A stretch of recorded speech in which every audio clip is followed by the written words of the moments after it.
welcome to the 409th episode of the Random Podcast from Heck. My name is Tony, and this is the podcast about random things in the world of entertainment, which includes movies, TV shows, and comic books. Big shout out to Andrew Loken. He is a big supporter of the show. You can be a supporter by going to patreon.com/gmanfromheck. Any amount you can commit to will be awesome. If you commit at the Rick Jones tier or higher, you get access to the secret podcast from Heck, which is an additional 30 minutes of podcast entertainment every single week. We're currently looking back at the Hobgoblin's early appearance. I love the Hobgoblin as one is for something. I think it's a nostalgia thing for me. When I first started reading, I was digging into it. So we're looking at the early appearances of the Hobgoblin, and just the fact that it was like a 14-year mystery of who the heck the Hobgoblin was. Lots of like misleads that didn't really feel like too forced. So we're digging into following along the path at a quicker pace. So you can hear about that. Won't be forever. Sometimes I do other things, like comic topics and so forth. But if you can't commit to a monthly commitment, you can also help out by going to coffee.com/gmanfromheck, and you can buy me a virtual cup of coffee or two. And that's ko-fi.com/gmanfromheck. So what are we doing this week? We're gonna do another Star Wars. I'm trickling it, doing the penultimate episode of Star Wars Andor. This week we'll do episode 211, which leads the grand finale for next week. So something to savor. You probably watched it months ago. I mean, when was it out? Like in May? Holy crap. We also have another episode of Murderbot. Ironheart came out. Finally. Marvel's Ironheart finally came out. And Disney dropped 3 episodes. Yay. And normally I'd be like, I'm only watching one, but I actually watched 2 episodes. So you can hear about the first 2 episodes. And it kind of feels like the first 2 go together. To be full honest, I haven't watched the 3rd episode yet, but the first 2 episodes kind of really go together. So I don't know how it's going to flow into the 3rd, but it felt like these really fit together. Although, yeah, we'll talk more about that. And then we have 2 movie features. So I am on summer vacation, even though I'm working on classroom stuff, switching classrooms, just moving next door.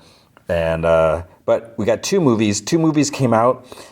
I guess the first movie feature will be M3GAN 2.0. So you can hear about the sequel to the first one. Has it been 2 years? I can't even keep track of when the last one came out. But it's interesting. Yeah. Well, I liked it more than I thought. I was like, God, this is going to be so bad. But I had fun watching it.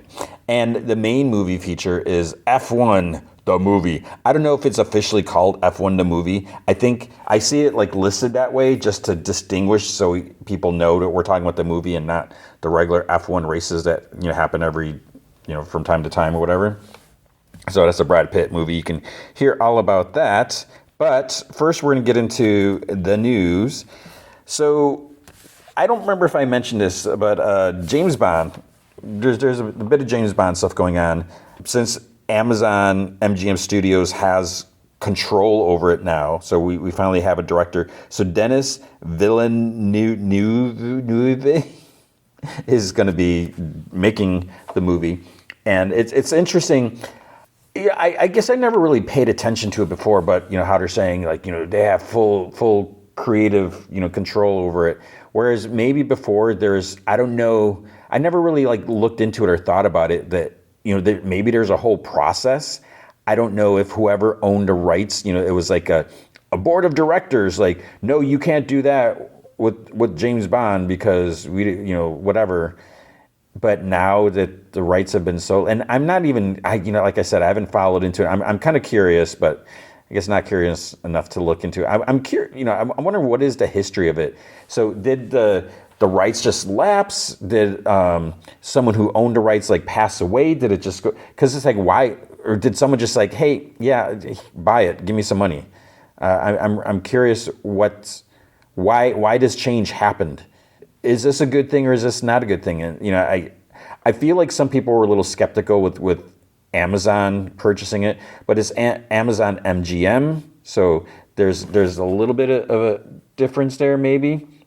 And Denis Villeneuve, obviously he's a good director.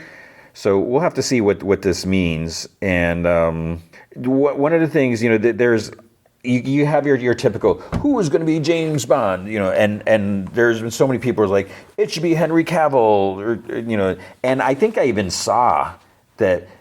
It's like someone tried confirming that Aaron Taylor Johnson is now the next James Bond, but as far as I know, no one is confirmed. And with those two, and there's also been like mention of Idris Elba. He's been like forever like they should do Idris Elba. I mean, Idris Elba is amazing. The problem is with all of those is apparently what the reports say is that they're looking for a British actor who is under 30. So basically they're saying they want a James Bond in their 20s.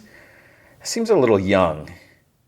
And maybe they're looking at someone in their 20s, someone under 30, so they can at least book them for maybe 2 or 3 movies. 3 seems to be the go-to, like, oh, let's do a trilogy or whatever. Just because I feel like you do need to have some consistency.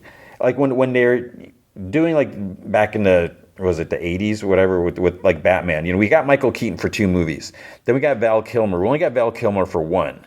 And then it's like, oh, then it's going to be George Clooney. And, there's different reasons, but I feel like you shouldn't have so many actors playing a character. There's nothing wrong with the Batman movies work. And with the James Bond movies even, it works. Where you switch from actor to actor, you don't really look back and worry about that. Now, with this, like the Batman stuff, there's a little more like, oh, where's the continuity? Are we starting over? Oh, reset, now we're starting over. But it always felt like with James Bond, you didn't really worry about that. And maybe because, that just the continuity wasn't really there. It's not like, oh, you just fought the Joker. You can't fight the Joker again because, the Joker died or, So I feel like with James Bond, it's always been a little different. But they're looking at someone in their 30s. So Henry Cavill, he's 42. Apparently. So that means he's not under 30. And Aaron Taylor Johnson, who, he's been really stepping up and doing some great things. He's 35. So I guess that's too old for them. They're so, and Idris Elba, he's 52. So we'll have to see. There's been some, I think there's like 2 or 3 other people, and I don't know if this is actual studio wish list or fan wish list. There's one, I forget who the other person's name was. I didn't immediately, I'm sure if I saw them, I'd be like, oh, yeah. But me, I'm horrible with names and everything like that. But one of them that's been thrown around is Tom Holland. Now, I'm sure people immediately going to be like, no way, yeah, he can't do it. And that's where things get kind of interesting, because I feel like some people would be like, oh, he's too young. But then when you look at him at Spider-Man, and one of the things he said that, he doesn't want to be Spider-Man when he's like in his 30s or something like that. But when he plays Spider-Man, he seems young.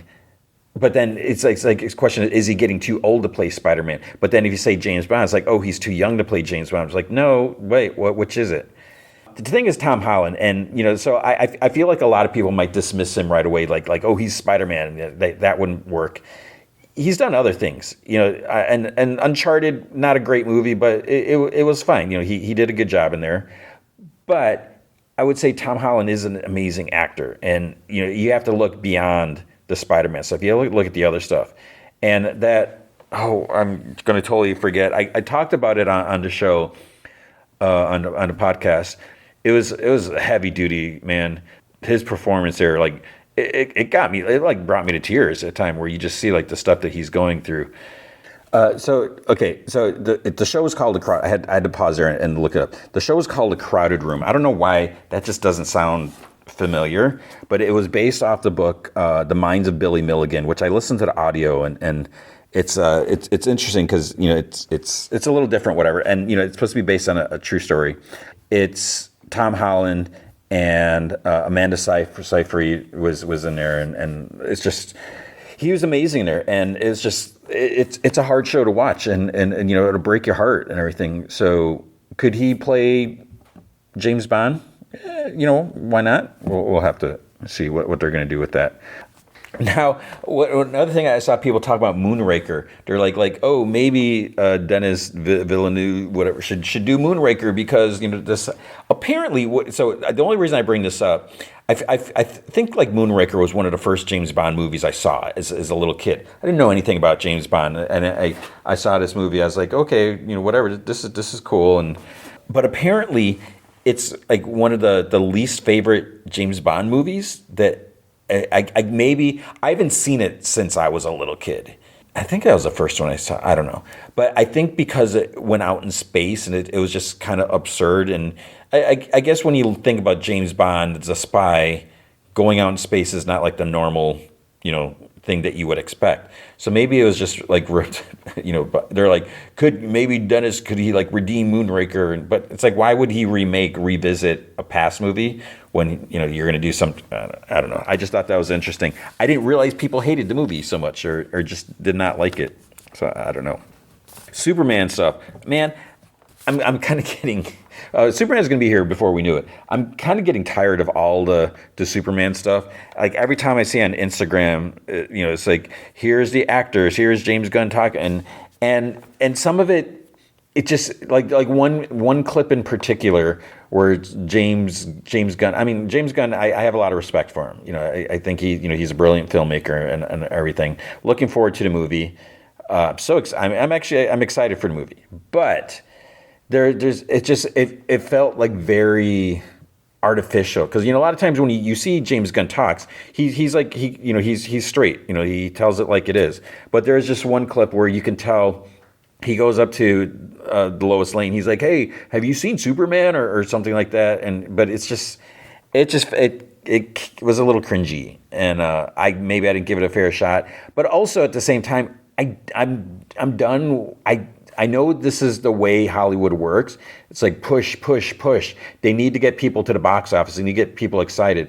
Whereas I think most of us listening, we're planning on seeing it. Or maybe some of you already have your tickets. You're going to go. But they really need to push that because I think they're saying, I think I saw a report that the opening weekend right now it looks like it's going to be under 100 million, and they're hoping that they can push that over. So of course they're going to try to promote the movie as much as they can, but then that's where the costs come in, because then that's why it's like whatever the budget of the movie, if the movie has $150 million budget or whatever, I forget what Superman is, I'm not going to look it up right now. It's not like, oh, it makes 151 million, it's made $1 million profit. No, because you have all the promotion stuff. And when you're promoting stuff, even on Instagram, you have to pay to have that shoved in our faces all the time. Then you got the ads and just everything. And it's unfortunate where it's like, don't make me see this. I don't need to see these ads. You're wasting your promotional money by making me see it over and over and over again, because I'm going to see it. I don't need to see it all the time. And I feel like they've already shown too much. The fact that we know Guy Gardner's in it. We know Hawkgirl's in it. We know Mr. Terrific's in it. The other thing is like they put an image of Ultraman. It's like, what the heck? That doesn't even look like, what do you mean by Ultraman? Is this the Ultraman that we know, or is this someone else is just being called Ultraman? Why does he look like Doomsday when Doomsday was a prisoner and like whatever? Someone did say they should have Henry Cavill as like an evil Ultraman. And I was like, that would be hilarious. So yeah, I don't know. I feel like there's just too much. I don't need to see more. But also, one of the reports, because some people have seen early screenings or whatever and like that, so grain of salt, all that. Some people are saying that the movie opens with like Star Wars type opening crawl, like just a bunch of text. Without going in, I have no idea what it says or whatever, and I don't know if anyone's like, this is about what it says.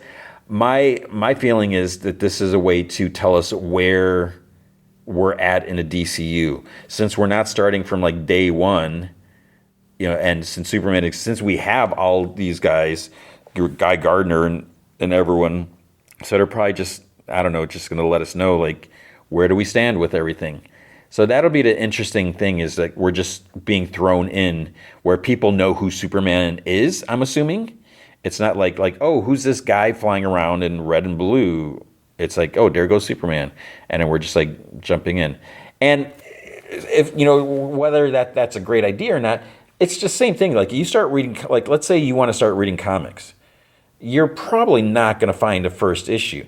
And even if you do find a new issue, because they do that so often nowadays, just for this reason, there's still going to be the history that happens before that. So if you start with like issue 27 or with issue 127 or 1027, you know that there's stuff that happened before. And I always said this, and I'll say this again, whenever people, like when I was at Comic Vine, people would be like, I want to start reading X-Men. Where should I start? I want to start reading this. And I was always like, just jump in. Pick up some back issues if you can, but you can't just wait. It's like, oh, I'm going to wait for the next issue. Just don't jump in. There might be some things that you don't know what's going on, but at the same time, you're missing out if you're like, well, this is part 4 of 6. Maybe I'll wait. But there could be some important things that happen there. While maybe you didn't read parts 1, 2, and 3, something really important can happen in 4, 5, and 6. And if you wait till the next story arc, then you're gonna be like, wait, why is Gambit a cyborg now? Wait, what? So if they just like throw us into it, that's fine. We'll figure it out. We know who Superman is. We know the story. We don't need to see the origin. We don't need to see Krypton blow up. We don't need to see the ship, and just get to it. That way we don't lose 20 minutes, an hour just to set things up. So I'm okay with that. And hopefully other people will be okay as well. David Goyer, I guess he had his people reach out to Marvel about Blade, and they're like he's like, if you need any help, I'd be happy to help. They told him, they're like, we love you, but we think we've cracked it. So thanks. So we got it. So will we finally see a Blade movie? I don't understand what the issue is, why it's a hard thing to figure out. I mean, you've had 3 semi-successful Blade movies in the past. Wesley Snipes. Say what you will about them. They were entertaining at the times. I haven't seen them in a while, but I enjoyed them. So and this is an opportunity for Marvel to do something a little different, because they're not doing the street level stuff, which I don't feel like we need more of that. I feel like we have so much street level stuff. It's not going to be like cosmic stuff. It's not going to be like Endgame, which I know people like. It's not going to be Thanos and doing all this. It's just going to be a vampire movie, and this is a way to kind of like hone in on a different genre. It's a superhero movie still. It's a comic book movie, but it's a little different. And that way, if you get the right director and the right writer, you can make it a little dark. It doesn't have to be R-rated. It could be if they wanted to, because we know that R-rated stuff works. But if you can tell a good vampire hunting story, that's what you need. And that being said, I'm not like, oh yeah, I can't wait for Blade, but I'm not sure what's going on. And then if you want, whatever, with stuff that's happening in Ironheart, and then there's always these whispers of Ghost Rider and Midnight Suns, and so I feel like there's a lot of stuff they can tap into or touch on, maybe. So I don't know. Speaking of vampires, Sarah Michelle Gellar is talking. I'm really curious how this Buffy the Vampire Slayer is going to work. And with the way things ended, wasn't it like everyone is a vampire slayer, or all women or whatever, however that worked. So I have to see where this is going to go. And I'm wondering if things are going to somehow reset, if they're going to kind of like pull that back in. And because I'm assuming it's a continuation. It's not like a reboot, but somehow something has to happen to kind of like hone things in. Sarah Michelle Gellar did say that the new show will be lighter than the last few seasons of the original. And it's like her dream, she hopes to bring back every character who has died. So I don't know how, so what does that mean? And how would that happen? And, they're looking to have like a balance between new and old characters, because they want to be able to tell new stories and not just be hung up on the old stuff. And I do think that's important, because while you're going to have people yeah, Buffy's back, and you gotta have that nostalgia thing. You also need to appeal to new viewers, because while you may have that nostalgia, someone's like, yeah, I watched Buffy back in the day, 10 years ago, 20 years ago, however long, it's been more than 10 years, but they may not be willing or able to commit right now, because life happens, and you do want to tap into new viewers as well, because if you're just counting on the nostalgia, you're limiting yourself. So you have to make it appealing to new viewers who may go back and say, "Oh, let's revisit the original series. What's going on? Who are these characters?" So it's a little tricky, but obviously, I'm assuming they have something in mind. One thing I find interesting, not a whole lot of news. That's not the interesting part, but there's plans to make a Young Frankenstein prequel. At first, I thought they were going to do a movie, but no, it's a prequel series.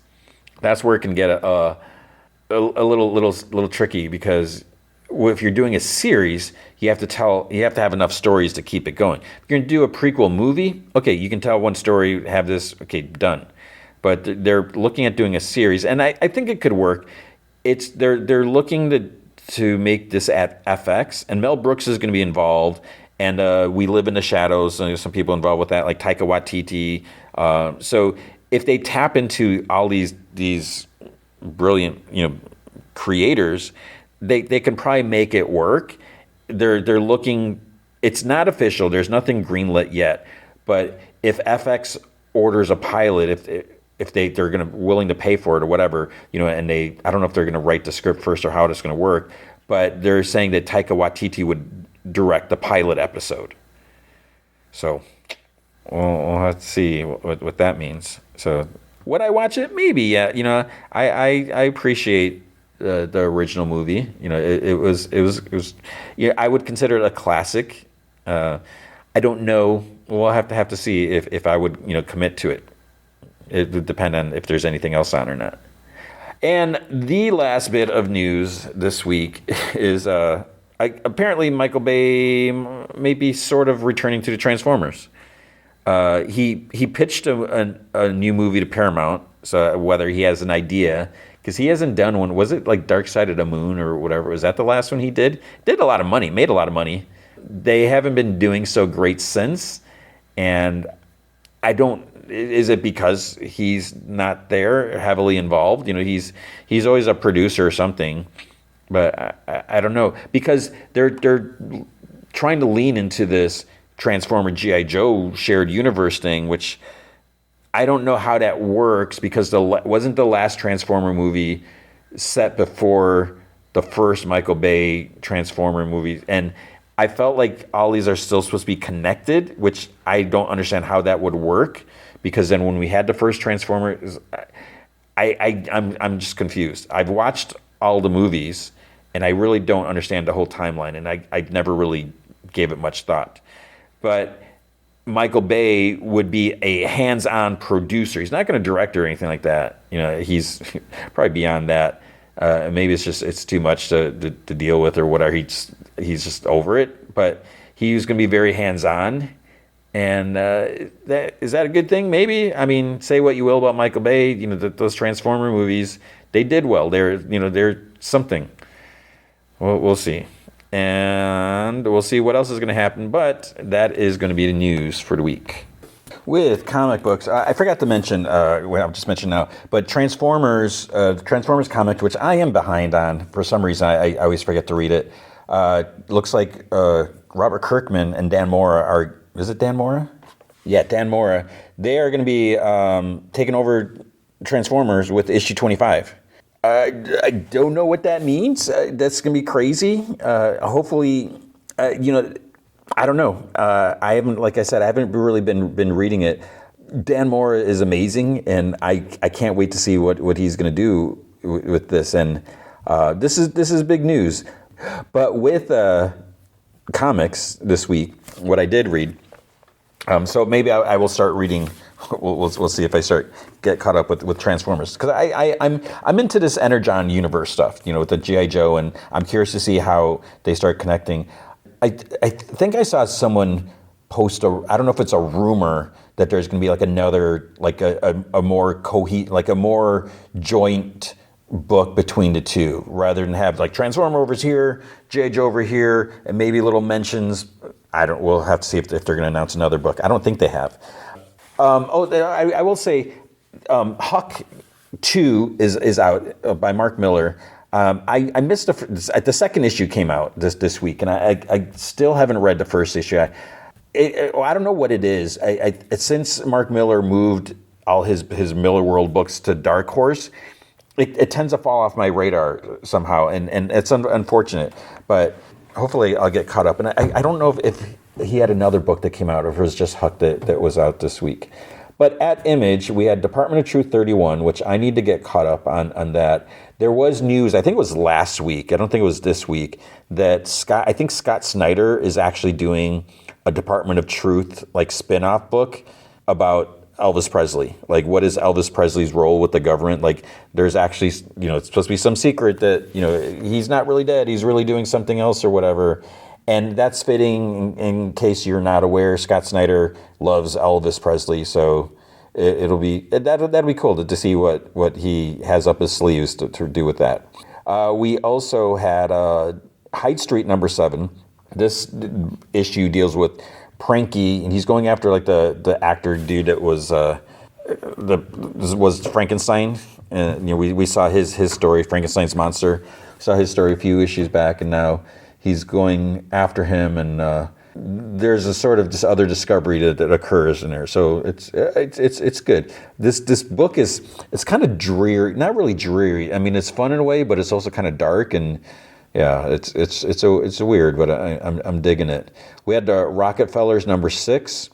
Rockefellers, in case you were somehow unaware of this, it's another fun book. It's written by Peter Tomasi with art, or the story and art is also by Francis Manapul. You have this family. They're from, I forget if they're from the 25th century or some future. They're on the run.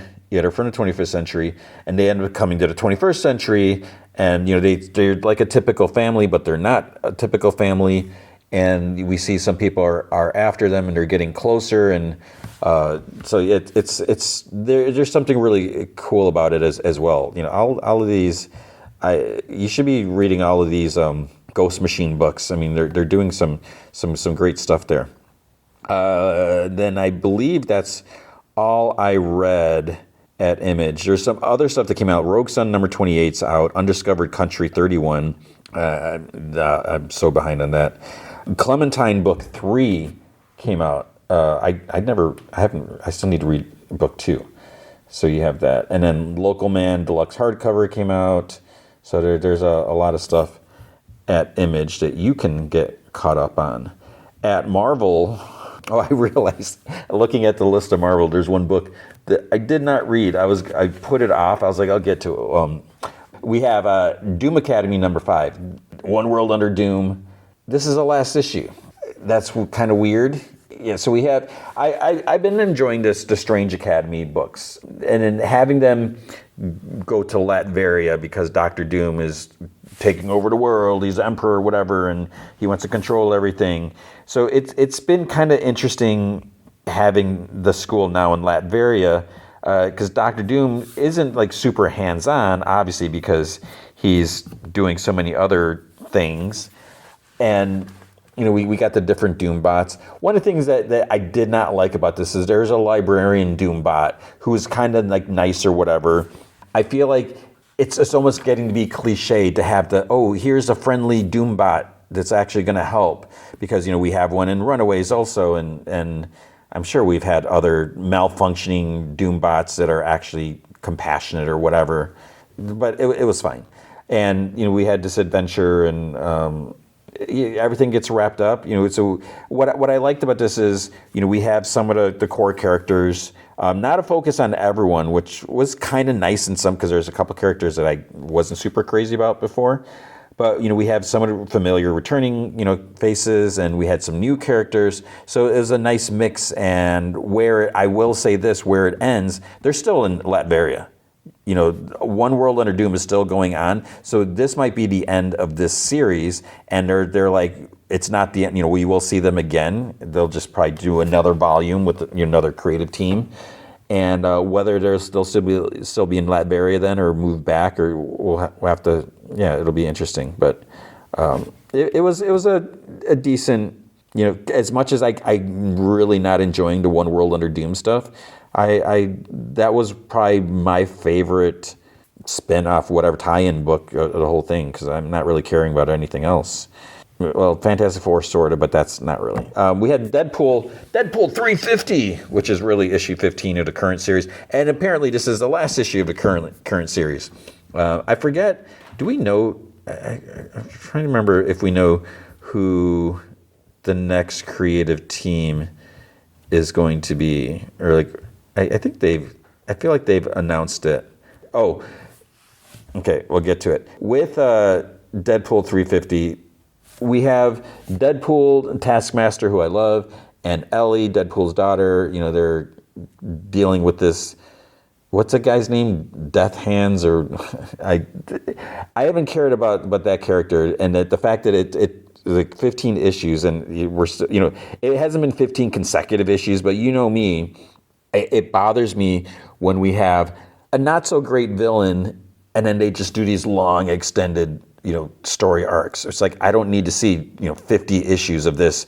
Mix things up, do a story arc, and move on. And they kind of did that a little bit, and then kind of brought them back. So everything's wrapped up, everything's fine. So it'll be interesting where they go and what they're going to carry over. Because like, now that we have Ellie, is Deadpool still going to be with Ellie? Because it seems kind of weird for Deadpool to be hanging out with his daughter, or putting his daughter at risk, even though she can more than stand on her own and all that. So we'll have to see. Well, actually, I can say she will be returning, because we see in this issue that where we're headed to next is Wolverine's and Deadpool's #1. Yeah, so I don't know how I feel about that. For a miniseries, fine, that could be interesting, but it's just weird because I feel like the characters are so separate. Because Laura doesn't really hang out with Wolverine, and she's doing her own thing, and she's also even in there was a backup story in here, right? There's a couple backup stories, but Laura's like not really hanging out with Wolverine in that. And what I was saying before I got distracted, she's in the Thunderbolts series. How long will that last? Who knows? So we shall see. Fantastic Four, or Fantastic Zero, number 33. This is so I kind of take back. This is sort of a One World Under Doom tie-in. It kind of is. I mean, it's the Fantastic Four series. And I think this is the last issue. Yeah, because we're getting a new #1 next issue. I totally forget who is writing it, but isn't it Humberto Ramos doing the art? I could be totally wrong. So basically what's been going on the last few issues is, I'm trying to think if I can see what part this is. Basically, Dr. Doom cures... I don't really like how this happened, and I know I've mentioned this. Dr. Doom cured the Thing, turned him back to human. He's like, I could do what Reed Richards never did. Without even his consent or asking, he turns him human. What was kind of weird is Ben had a really hard time accepting that, because even though it's something that he's wanted and something that he has experienced. Like at the Secret Wars time, he was going back and forth, turning human and the Thing, and it could actually control it for a while, and then whatever. So we have that. But then what we discover is the Fantastic Four's powers are tied to each other. So if one person loses their powers, then the rest of them start to lose their powers, which that makes no sense. Is there something, the fact that the amount of cosmic rays they were hit with, is this like this continuous thing? Are they like batteries for each other? I don't understand. Maybe it was explained and I missed it, and maybe I'm just a knucklehead, but I don't care for this idea. So now basically you're saying, if one of the characters, like when Johnny Storm, quote unquote, died, there was no like, oh, we're starting to lose our powers. Maybe because he didn't really die, so they weren't really losing their powers, but he wasn't even in the regular universe. I don't understand. So the whole thing is like, how can we get Ben to get his powers back because the rest of the team is losing their powers, and pretty soon they're going to be at nothing. And did Doctor Doom know all this? Was this part of his plan? I don't know. But things get wrapped up. And what we do have here, which is a smart move, is we have Herbie plays a big role in this. I feel like, I could be wrong, I feel like Herbie is going to win a lot of people over in the movies. There is something about Herbie. When I was younger, I was not a big Herbie fan because Herbie was in a cartoon instead of the Human Torch. I'm like, what is going on? He shouldn't be here. And in the cartoon, from what I recall, I haven't watched it in decades, he was kind of a little cheesy, a little annoying. But having Herbie as part of the team or a side character, I think that could be a smart move. And I feel like a lot of people are going to like Herbie, want Herbie merch. I don't know how much Herbie merchandise there will be.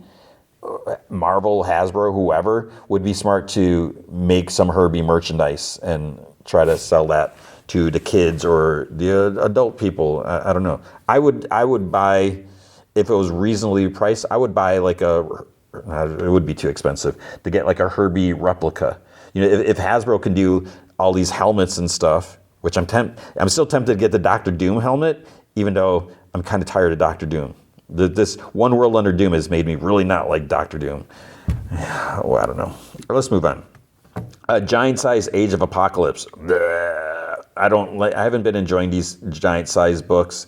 It's weird that we have Ms. Marvel traveling. She's traveling with Legion. I've never been a Legion fan. There was funny when someone asked him like, how do you keep your hair to stay like that? Because his hair is always like straight up or whatever.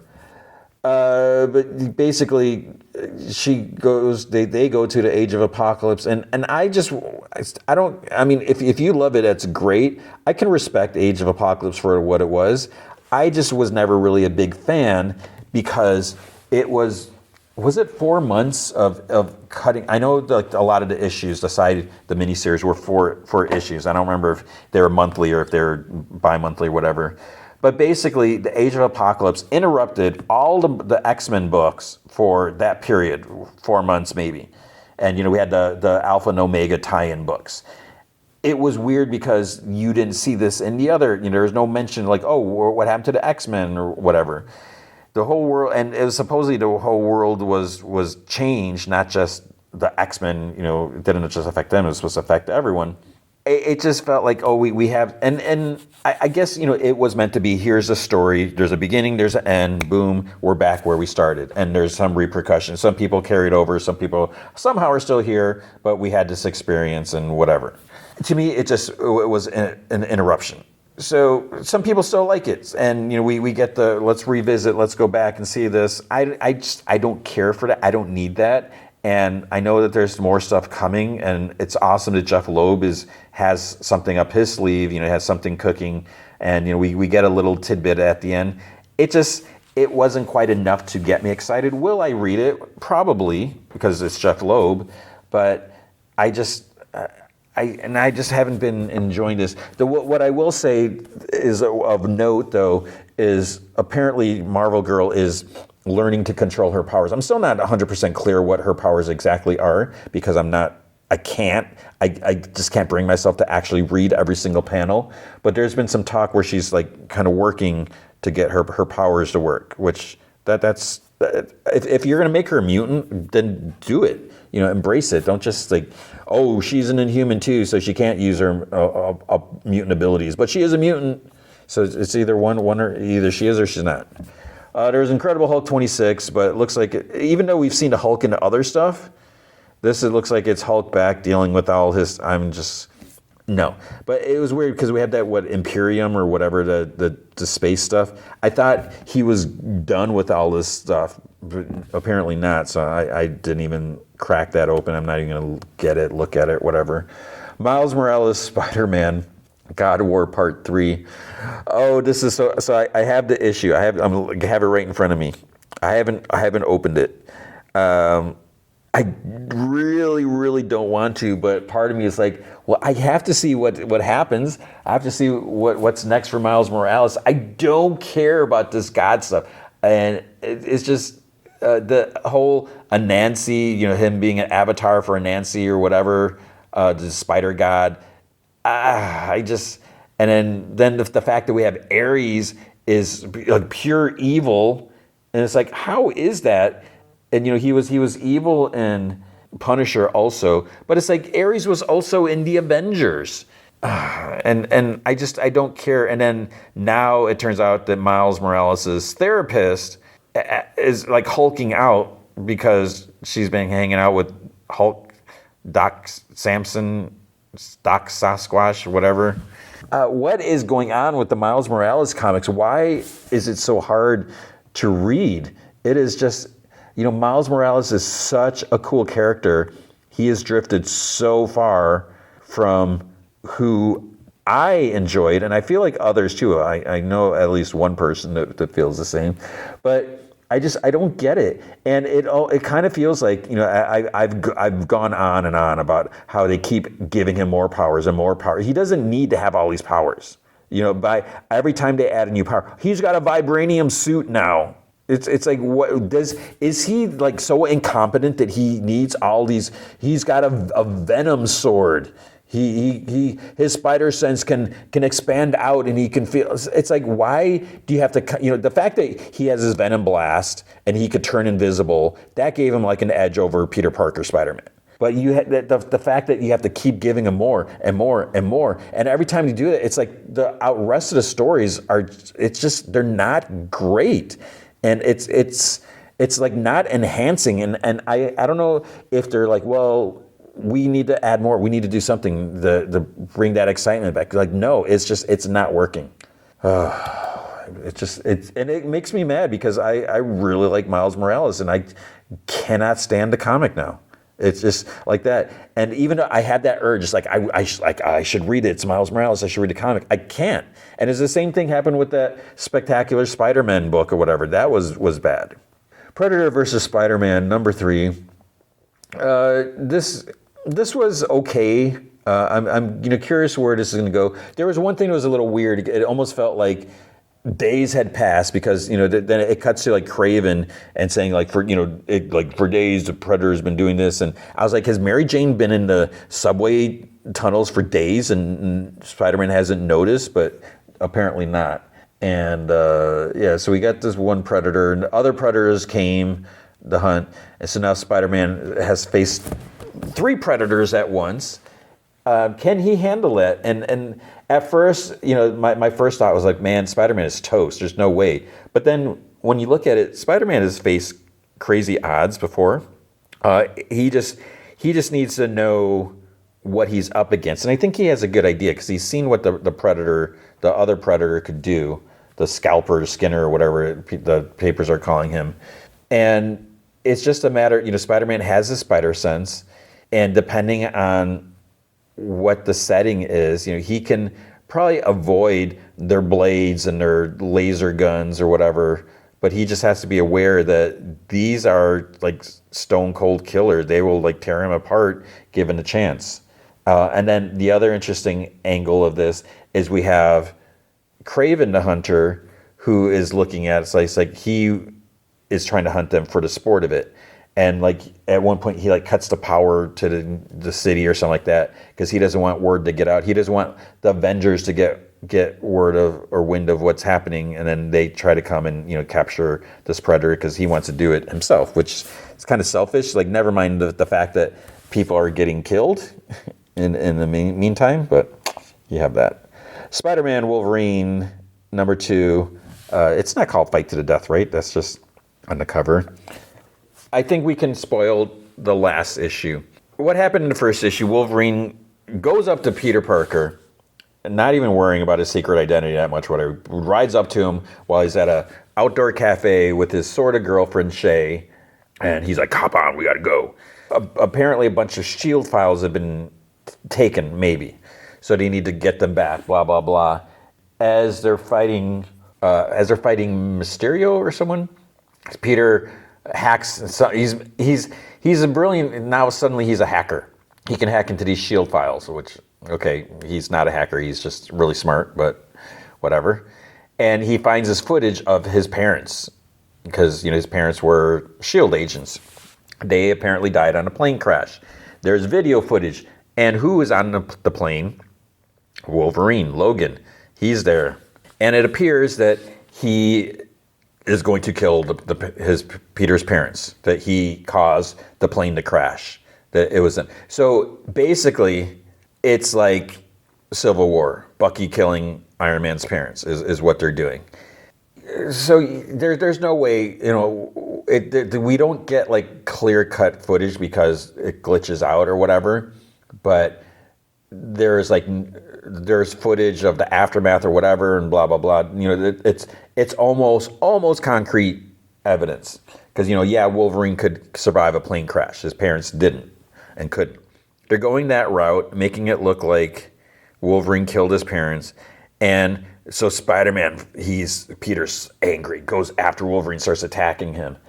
And Wolverine's like, I don't remember much from that time. He's like, I know I did some bad things, and I remember a plane, but... So the fact that Wolverine doesn't remember makes, it's obviously... There's, what's going to happen is, it's like, no, Wolverine did not kill his parents. They cannot do that. They could make Bucky kill Iron Man's parents in the movies... Because, that's a whole different thing. But there's no way we're going to have the fact, like, now Wolverine of the X-Men, he actually killed Spider-Man's parents. They're not going to do that. So the truth will come out that he was there trying to protect them or something. Because, he was supposedly, he was working for the Red Skull, but he's like, no, I was a double agent. Like, yeah, sure you were. So it'll be cleared up that he didn't do that. But then as Spider-Man's fighting, and then all of a sudden Wolverine starts like going Berserker Barrage, which maybe the fact it doesn't matter if Spider-Man's beating up. Yeah, it's gonna hurt. He's gonna heal. And I was like, how much pain does if he can get like burnt alive and get up, as soon as he heals, not worry about the pain. I think getting pummeled a little bit. But then, yeah, he's going after Spider-Man with his claws out because he's so angry at him. And it's like, okay, I may have killed your parents, I don't remember, but now I'm going to kill you. It's like, great.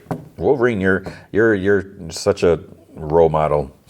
Spider-Boy, number 20, final issue. I don't know what happened. I liked the character, enjoyed the comic at the beginning, but it got to be too much. So I hate to say it. It's like, okay, all right, bye-bye. Thanks for some fun times. But as an aftermath of the story arc with Daredevil, where they go into this fighting tournament, Spider-Boy won control of a group of a ninja, and Daredevil is quick to point out, it's like, no, they're not ninja because they're not from Japan. But he has this army of ninja.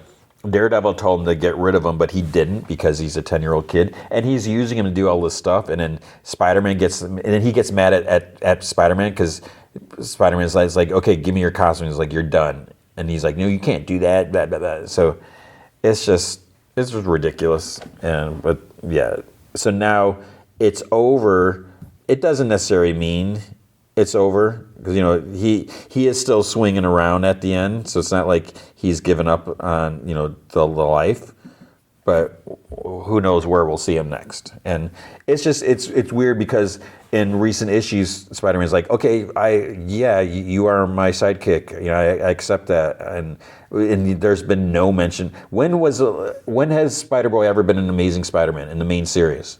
Has he? I don't know. We have Star Wars Legacy of Vader number 5. I feel like I should. I don't know. Should I have been reading this? I don't know what's going on here. I don't know if it's important for me to read this or not. We have Superior Avengers versus Avengers. I started reading this and it's just I couldn't. I just have no interest. Where we see who this Killmonger is, what her story is, and it's just. I just couldn't get into it. The Thing number 2, it was kind of weird. It's written by Tony Fleeks. I like him. Justin Mason does the art. Alex Sinclair does the color, and he's the best. He's such a nice guy. So we have The Thing, a former bully needs his help. So he's on Yancey Street, and then they start running into all these people. It's like, wait, why are they so powerful? Like, what's going on? And basically, he's getting pulled into this. It's kind of interesting. I mean, I'm enjoying it. I like the thing, and I think I mean, it's maybe it's not. I was going to say it's not hard to do a good thing. It is hard to do a good thing story, and I feel like there's enough interesting things because you're using the thing on the streets without the Fantastic Four, because with Fantastic Four you can easily go cosmic and everything, and you go into like the powers and everything. But like to have like the thing go up against Bullseye, it's like, wait, what? Are you crazy? But then to see like what Bullseye can do is kind of interesting. What unfortunate the downer is, wait, Bullseye's supposed to be dead. Now he's here. So, this must take place before, right? Who knows? Because there's never any continuity sometimes. Especially when we have these miniseries, you never really know. I don't know if they said when it is. But aside from that, I'm like, okay, whatever. I'm not going to dwell on that. I'm just going to enjoy the story and read it. And there's some cool things there. Ultimate Spider-Man 18. Things are moving along. This book is amazing. I love it, and I think I've said it that it might just be my favorite Marvel comic, more than Moon Knight. Believe it or not, it is so well written. We often have like amazing, no pun intended, art, and it's just they take big risks. They're telling big stories, and I'm just digging it. The stuff that's going on with Peter and Mary, and the fact that Peter and Mary Jane are married is amazing. Gotta stop saying that. I love that we have Gwen alive, and just how we have familiar characters, but sometimes they have different twists. There's some crazy things happening. So there's a lot of cool things to take from this. But again, having Spider-Man married with kids is amazing. Is awesome. That they could do this, and we get really great, compelling, action-packed stories. So it just shows that like we can have that. Spider-Man doesn't have to be single all the time. But the stuff that they're doing with Richard, not my favorite part, because he's kind of a knucklehead because he's a kid. But whatever, it's still, I love it. Uncanny X-Men 16. I'm not loving this. I'm more interested with stuff that's happening in New Orleans, where the X-Men have been kind of hanging out. Like some people have been embracing the X-Men, their appearance there, like the stuff that they've been doing, how they've been helping. But then we also have the stuff with all this dark, artery, whatever, I can't even read that. Yeah, the whole side story, I don't know what's going on, and I think I kind of haven't been fully reading the last couple issues because I've just not been able to keep my interest focused on it or whatever, or it's not holding my interest. So I don't really know what happened, and I kind of just don't care. Then there's Wolverine and Kitty Pryde '3. I'm not loving this. Kitty Pryde and Wolverine is one of my favorite series from like the 80s. Just, because it was like right after Secret Wars and everything, and it's when Kitty became Shadowcat and just the whole ninja stuff. And so while this takes place like shortly after, it's just, I don't know, it's kind of weird. I find it interesting to see Carmen, Kitty's dad, the fact that he was like in the war with Logan, and he's very capable of stuff. So something has to happen, and he has to like lose his memories, because he's always been kind of like a straight-laced wiener in the comics. Like he's just been very uptight or whatever. But here we're seeing that he's capable of more. So something has to happen to change all that, because I feel like he just lost all memory when Xavier came knocking on the door or whatever. Like he didn't know who they were, and then at the end, we see like the revelation. We see a threat appear. Yeah, I didn't really care for that. So. Then we have X-Men Demons and Death. What the heck is going on here? So it starts off, we see, because you look at the cover, we have Omega Red, then we have Madeline Pryor and Havoc. It's like, okay. So it starts off with the Limbo embassy that Madeline has in New York City, and Lorna shows up looking for Alex. So it's like, wait, Alex is there? So I don't know this. When does this take place? Because we've seen Alex and Lorna in X Factor. So is this taking place before? Because Alex is in like horrible shape. He's demonized, not demonized. He's like cursed. He's like barely alive, and Madeline is kind of like having him tended to. So Lorna, she's trying to like talk to Alex, but he doesn't want to see her. He doesn't want her to see him like this. So yeah, we just get this story about like trying to help Alex and that. It's just kind of weird. And who should Alex be with? Because he's got the hots for Madeline, which is weird because she's a clone of Jean Grey, his brother's girlfriend, wife. And then there's also Lorna. It's like Alex should be with Lorna because they've been together forever. So you have all that stuff. So it was a decent story just to see like how everything unfold and like what's going to happen. But then we get an Omega Red story, and I was like, nope. I do not care for Omega Red. I just never cared for the character. I was like, I can't read that, and I will not read that. So I didn't. So that was it at Marvel.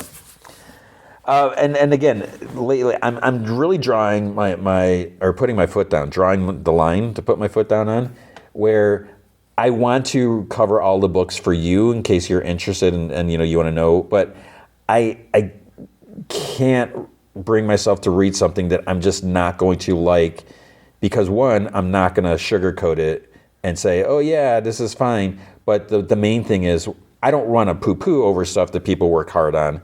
But also, if you are a big Omega Red fan, you don't want me to say that I can't stand the character or I think he sucks or whatever. That's not fun for you to hear. And so I can't, like with the Miles Morales issue, I could have read it, but why get more upset than I already am? And then why so I'm trying to be more selective, even though I feel compelled I should be trying to read everything.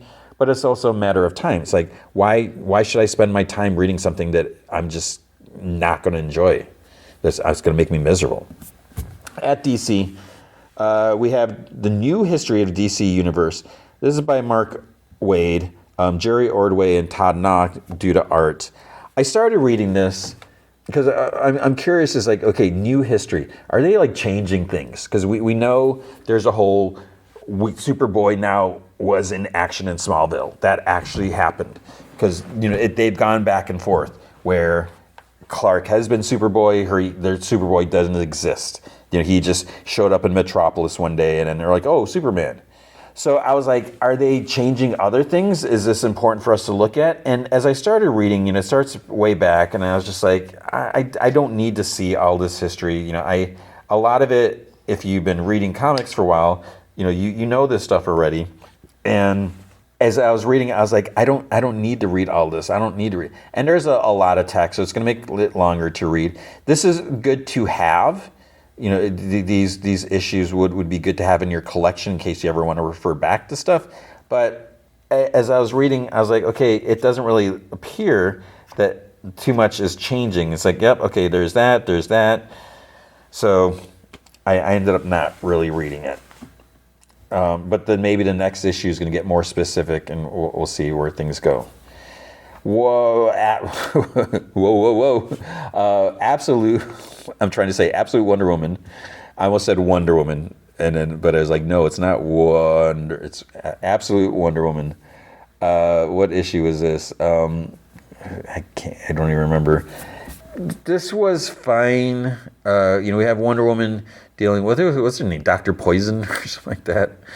And it's just weird to see Wonder Woman with so much like magic stuff, like opening portals and that. So it makes for an interesting take on Wonder Woman because it's not the Wonder Woman that we've seen before. And as I keep saying with these Absolute books, if you're going to take some, if you're going to do something different, then yeah, make some risks, make it obvious. Don't just tell the same exact stories, because then there's no point in having an Absolute version if it's just the same exact thing. But then Wonder Woman's like, wait, there's an Amazon, so she's trying to figure out who's this Amazon that's maybe being held somewhere, and So she gets some directions and makes some discoveries. So it's like, okay, we'll see where this is going to go. Justice League Unlimited #8.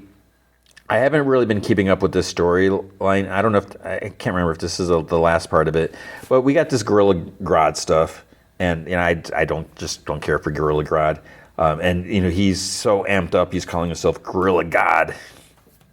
And there's stuff with like the Apocalypse or Omega powered blah blah blah. I don't know, and all these heroes are being pulled from different eras in time, because we have Batman Beyond and we have like young Robin, and it's like, wait, is that Jason Todd Robin? Because then we have like also we have a 0-year Batman because he's got the short sleeves and the purple gloves, and we also have like regular Batman. We've got all these different versions.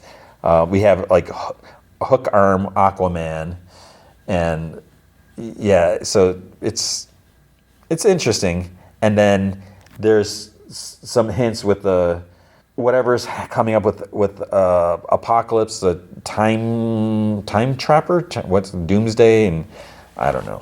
So there's stuff happening. Absolute Martian Manhunter. I need to just like go back and start with issue 1 because I was like starting to read this, and it's still, I don't know what's going on, and I don't know, maybe even if I had read every single panel and every single comic, maybe I still wouldn't know. I'm so fascinated. I'm curious to see where it's going to go, but I feel like I need to just go back, gather up all the issues and then read those, because the art and color are amazing, but yeah, I'm not sure what's happening with the story, and maybe we're not supposed to. I think it's purposely trippy, but it's like I'm just really curious, like where is this going? Superman 27 cover seems a little weird. It's like, wait, what's happening to Lois? Nothing really in this issue. This issue is more about Superman being infected with the red kryptonite and all this rage, and then we have that, I forget her name, the ghost cowboy lady who from like the old times. She's a ghost. I said that. And she's there to protect Metropolis, and she's going to take out Lex. There's not Lex, take out Superman because he's a threat. But Lex and those two knuckleheads that hate him, the other scientists, they all break out of prison. So it's like, is Lex bad? Is he good? Superman's determined to stop him. And then what's happening with Mercy? What is she going to do? And but then wasn't there, I thought there was someone who said that they could help Lois get her powers back, but that's not mentioned here. I don't know. But then there's also, like at the very end, there's more hints of the Legion of Apocalypse or whatever. And Green Lantern 24, that cover is kind of like, that was like, what's going on? What does that cover mean? So when I saw that, I was like, I think I better read this. What we have here, we have different stories, are mixed, within the issue. We have Hal and Carol, Green Lantern and Star Sapphire. As I'm looking at this, I'm enjoying them together. I like the fact that Carol has her powers, even though she's had them before, and now it feels like it's the first time she's had them, but she has, whatever. Who knows if history's been rewritten or not. But they're working together. And at one point, she's like, I owe you an apology. I was always so angry all those times you ran off and, saved the galaxy or universe or whatever. And now she kind of gets the responsibility and all that. So and this is what I've mentioned this before, the whole thing with like Spider-Man and Mary Jane, it's hard for them, to be together if she's just sitting at home. If he's got these powers, and he's going off and she can't because she's just a regular civilian, then that's not going to be for a very exciting story. But now if we can have Carol with powers and Hal with powers, then they're like on equal grounds or whatever. So I just find that more interesting. Then we have the stuff with Kyle and with Connor. It's right, Connor Superboy, and they come across someone at the end, and at first I was like, wait, who is that? And I'm not sure if Kyle knows who the character is. It's a character from, which, spoiler, I mean, it's probably out there already. all I'll say is it's a character from the Green Lantern animated series. I didn't really watch that. I think I only watched like a couple episodes, like a few maybe. So I don't really remember that much about it. And I think this is the first time they're appearing in comics. So I don't know what this is going to mean. So you probably know more than I do. But that's all I read. We had a DC and Sonic the Hedgehog comic. What? Maybe I should have read that. There's Mr. Terrific. There is a Flash 22. I'm looking at that cover. One, I don't know who this villain is, and I like, I don't think I can read this. I don't know what's going on. And it's so hard for me when there's like these books that I'm not, like the fact that I'm not reading a Flash comic. It's just so bizarre. And it was just so hard that this volume I couldn't get into. And I'm assuming, I don't know if things have gotten better. I just stopped. Green Arrow is at 25, which is crazy. And that I just fell off. There's nothing, I mean, it was enjoyable, but it's crazy that they're at issue 25 already. But that's it. That's all I read. There's another issue, Harley Quinn, Peacemaker, Vigilante, Eagly. That's going to be comic books for the week. All right, Star Wars Andor, Season 2, Episode 11, Who Else Knows? So we're so close to the end. It's like you can almost taste it. I don't know. Part of me feels like I should just do the last two this week, but I don't know. We'll see. All right. So this is our episode start. I enjoyed this episode. Maybe it's because things are just building up. I'm just more excited. We're getting closer to the end. We're seeing how things come out, play out, and there's one thing where it leaves off. I mean, it's going to be really cool once we get to episode 12. And, you probably have an idea what I'm talking about, especially if you've already seen it. So let's just start, and so I just don't sit here rambling. Here, he's at the hospital. He bends down, he looks at the fallen stormtroopers. This other dude tells him about all the casualties. There is at least 6 slap charges, 2 ISB drivers dead, 1 missing. There's vehicles, guards, hospital staff. It's like they're still waiting on the numbers. And then he's kind of looking out the window where like the explosions were. So the dude says that there was a shift change in project, and here it cuts in. He's like, this was Supervisor Miro's security package. He's like, I want that underlined. And then he sees some guy yelling about wanting to come onto this floor. So the dude's name is Joy Dolly. Doesn't matter, but we'll see if I can remember that. So Joy Dolly, he tells here that that guy runs a hospital, and here it asks about the attackers, and because he was told that there was a team of 3. Joy Dolly says that that's the current thinking. So here it asks based on what? And Joy Dolly says the scale of attack, advanced surveillance, no witnesses. And here it's like, this is all on Miro. It's all hers. But we're on the spit now, and the margin for error is 0. So Joy Dolly mentions Luthen's body, and here it says not to move it. He's like, touch nothing. Everything stays in place until we know exactly what happened. Then he scowls because the hospital dude is coming like their way. So Joy Dolly's like, Redclaw, medical director. And here it's like, Dr. Redclaw. And Redclaw is like, are you the one that's closed my hospital? And here it's like, at the moment, all I've done is shut the doors. Redclaw's like, this is my building. I'll decide if we are in a position to admit patients or not. And then here, without skipping a beat, arrest him. And Redclaw scoffs. He's like, what? And here it's like, this is an ISB crime scene. If you're slowing me down, you're a suspect. Suspects need to be questioned. That means transport and custody. I'll have no choice. So Redclaw sighs. He's like, you've made your point. And here it says, make sure the doors stay locked. He's like, I need immediate access to your security logs. So then meanwhile, Dedra Miro, she's sitting like in a security room. Krennic powers off the lock. He enters behind her. And he's like, who else knows? And she's like, about to what? He's like, is the urgency of the situation not palpable? And she's like, all I have been told is that Supervisor Young is dead. And he's like, is that why I'm here? For the murder of an ISB clerk? Has my reputation slid so precipitously? Now, just take a moment. What single thing would drag me to this forsaken basement. And he like gets close, he whispers, like, say a word. And she's like, Desta, said in a normal voice. She's like, who else knows? Which is the name of the episode. And she's like, Partagaz. He's like, no, I want the names I don't know. And she's like, this is absurd. Resistance is absurd. I am not a rebel spy. Oh, at the moment, that is the only plausible scenario. And her breath like trembles. Legrat's brother is stationed on Scarif. He made comments, nothing definitive, but... And he's like, Young? Was he on your list of suspects? And she's like, you should talk to Hirt about Young. They were close. It's possible. Young was a busybody, always on the fringes. When did you give him your code cert?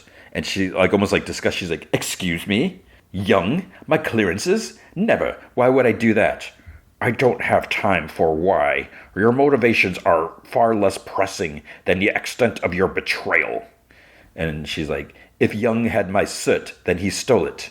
And he whispers, who told you about Galen Urso? And she like pauses. She's like, several intel bundles were forwarded to my office by mistake. I should have reported it. Gorman mining schedules? I have clearance for Gorman. What about orbital progress assessment? Edu research journals. We found 2 years of Jeddah working group printouts in your files. I should have reported it. And I should have pegged you as a scavenger a long time ago. I didn't read them all. Most of them I never opened. But you read enough, didn't you? You and your fringes friend, Supervisor Young, spent 3 hours last night logged into your account. And she like gasped. And he like puts his finger like on the top of her head. Now, shall we take a guess at what he might have told Luthen Rael? And she's like, I was searching for access. That's all I was ever doing. And I found him. Yes, I'm a scavenger, but I've had to be. There is a partisan spy mentioned in the Jedi readouts, a valet for the local Moff. When questioned, he said that he had been recruited by a man with a Fondor hullcraft full of antiquities. In a classic fashion, your team tortured him to death, and that crucial piece of information, rather than being directed my way, was buried and became something I had to scavenge for. How terribly perplexing. How does one balance such passionate competency with the mindless decision to confront Luthen Raels on your own?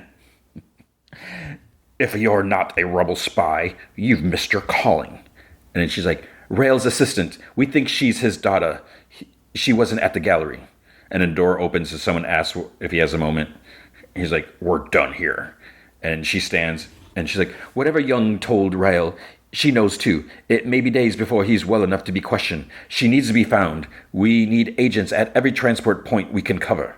He grabs like both sides of her head and like kind of forces her back to her seat. We'll do our best to carry on without you. And he walks out. So he doesn't tell her that Luthen's dead. So she has no idea. And it's hard to say, I assume he knows at this point. Or, we see him outside the windows talking to 2 other guys. So they might be telling him at that point that maybe now he knows. So then we see a technician is being questioned at the hospital by Hirt and I think it might be Joy Dolly. He says that, he heard the explosion, but it was more of a rumble down here. He was heading up to take a look, but then someone said that they were under attack. He's like, we're not under attack, are we? But here it's just like cuts to the bull. He's just like, I want to see coverage of the outside entrance area. And the guy's like, that's gone. Yeah, it's like blown out. So have you got a second choice? Then he's like, concentrated care unit rolled back 1 hour. And he's like, that we can do. Then I'm not sure exactly where this is. It almost looks like it's like down below in some tunnels or something. There's like banging and Clea is like pounding away, chipping away at a wall. Her image comes up on the security footage. She's wearing like the hospital scrubs. Here it asks if she's coming or going. The tech says, he's like, oh, this would be leaving. Here it asks, how did she get up there? And he's like, well, she's a nurse. So, there's a surgery entrance. And he's like, we don't have that though. He's like, yeah, the doctors don't like it. So there's no camera there for some reason. Then here's like, get me as close as you can.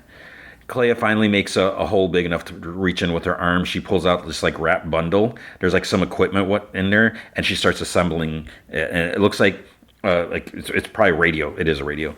Then so here's where I'm not clear. She was either digging at the apartment or she brought the stuff back because now she's at the one like safe house apartment where Andor and Bix stayed for a bit. And she grabs a cable and stuff like that. She gets it to power up. Here it is still looking at the various footage. Then he figures out that she was alone, that there wasn't a team. Clea starts like sending a message by like some clicks and beeps. On Yavin, Willman walks up to his place, his girlfriend Drina. She's like, "What do you have hiding under your bed?" She's like, "It woke me up. It was chattering away." He rushes in and she's like, "Is it a radio?" And he's like, "When?"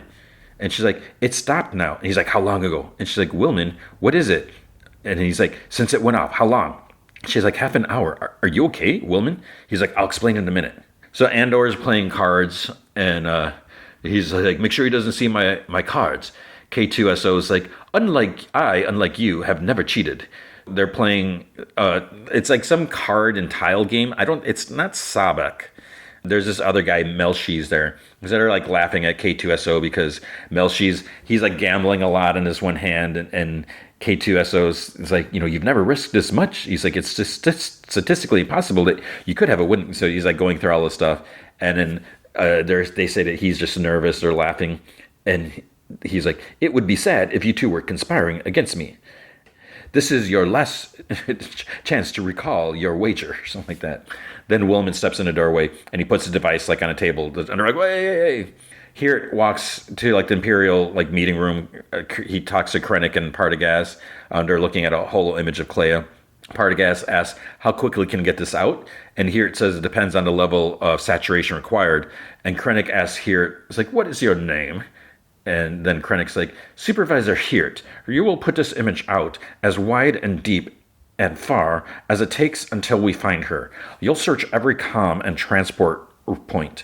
And here it kind of glasses at Partagaz, and Krennic continues. It's like, "There will be no horizon to the scope of your inquiry, nor will there be any limit to your effort. Failure will earn you a place in the ever-lengthening ISB death march. Are we clear?" So basically, it's like, and this is the nice thing, is like, this is how you treat your employees. You're like, basically, you will do this or we're going to kill you. It's like, yeah, hey, yeah, I'm so excited.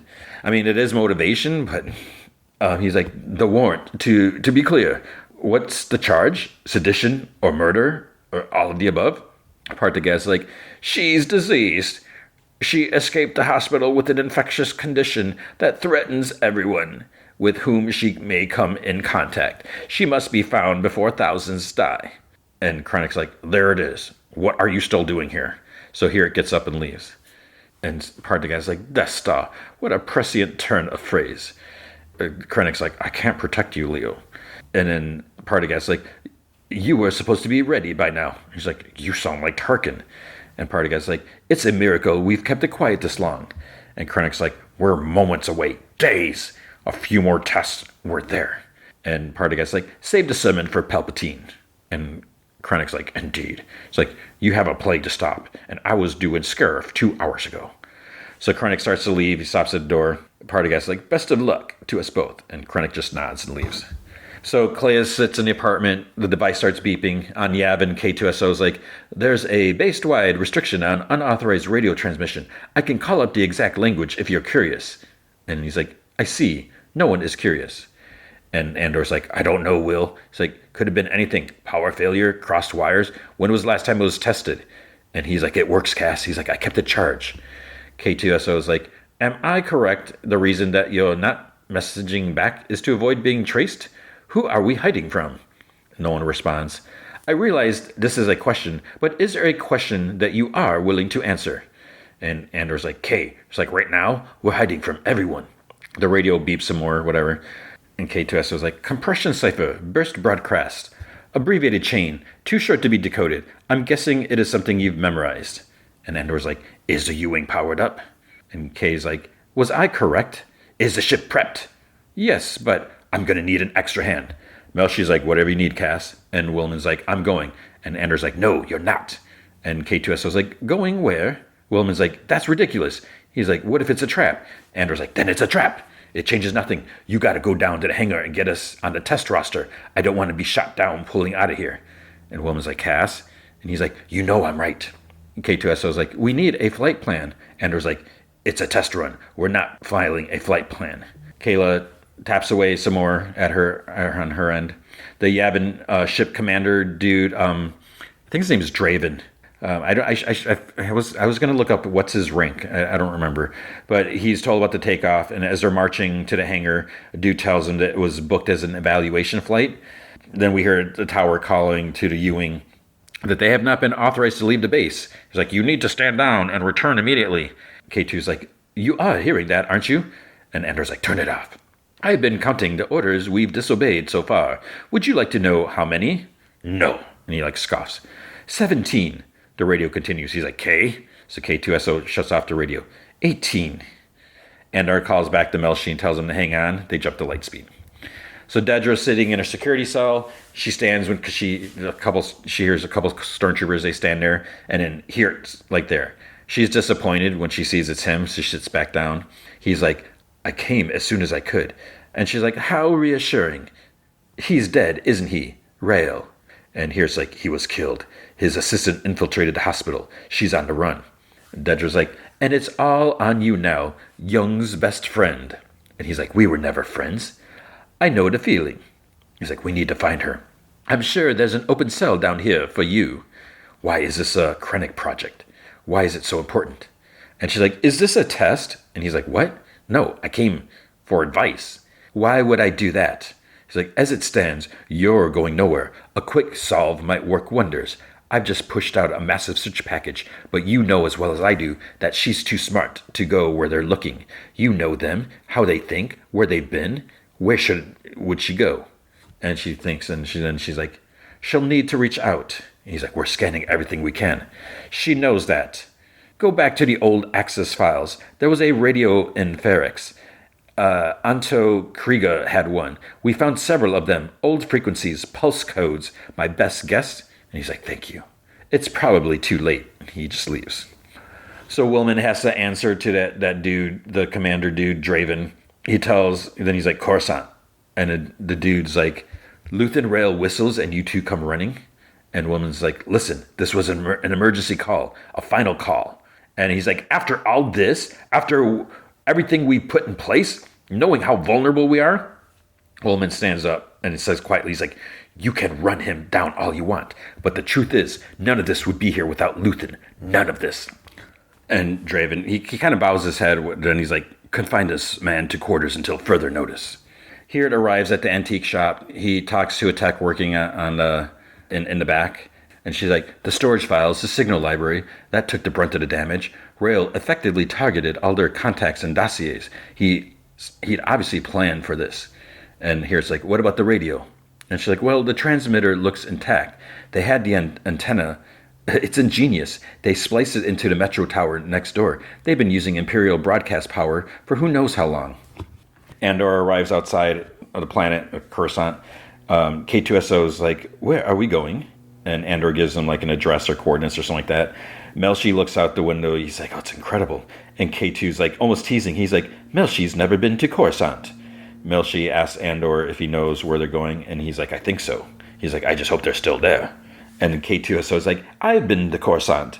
I was in the parade there once. 200 KX units. The Emperor was there. And Andor's like, sorry, I missed that. And he opens up like the radio box. In the apartment, Clea's like pacing, waiting. Like her radio sitting on a counter. It's just kind of beeping like every once in a while. The tech with Hirt says that the easiest thing would be to take it offline and then get it back to the lab. He's like, I don't have time for that. I need a location. And she's like, all the options for that require connection. I can't trace back something I don't have. And then she hears a radio beeping like methodically. So now they're going to figure it out. Clea is like tapping away in the apartment. Andor's, I don't know if he's getting a signal as well. And then Hirt calls it in. He's like, good news, sir. He's like, we have a promising location here in Coruscant. And Partagas like, have you spoken to Tactical? And he like looks at the other guy and he like nods. He's like, they're deploying a team as we speak. It's like, I'll oversee the operation personally. And Partagas like, we'll be following closely. So they're going to like monitor everything that they're doing.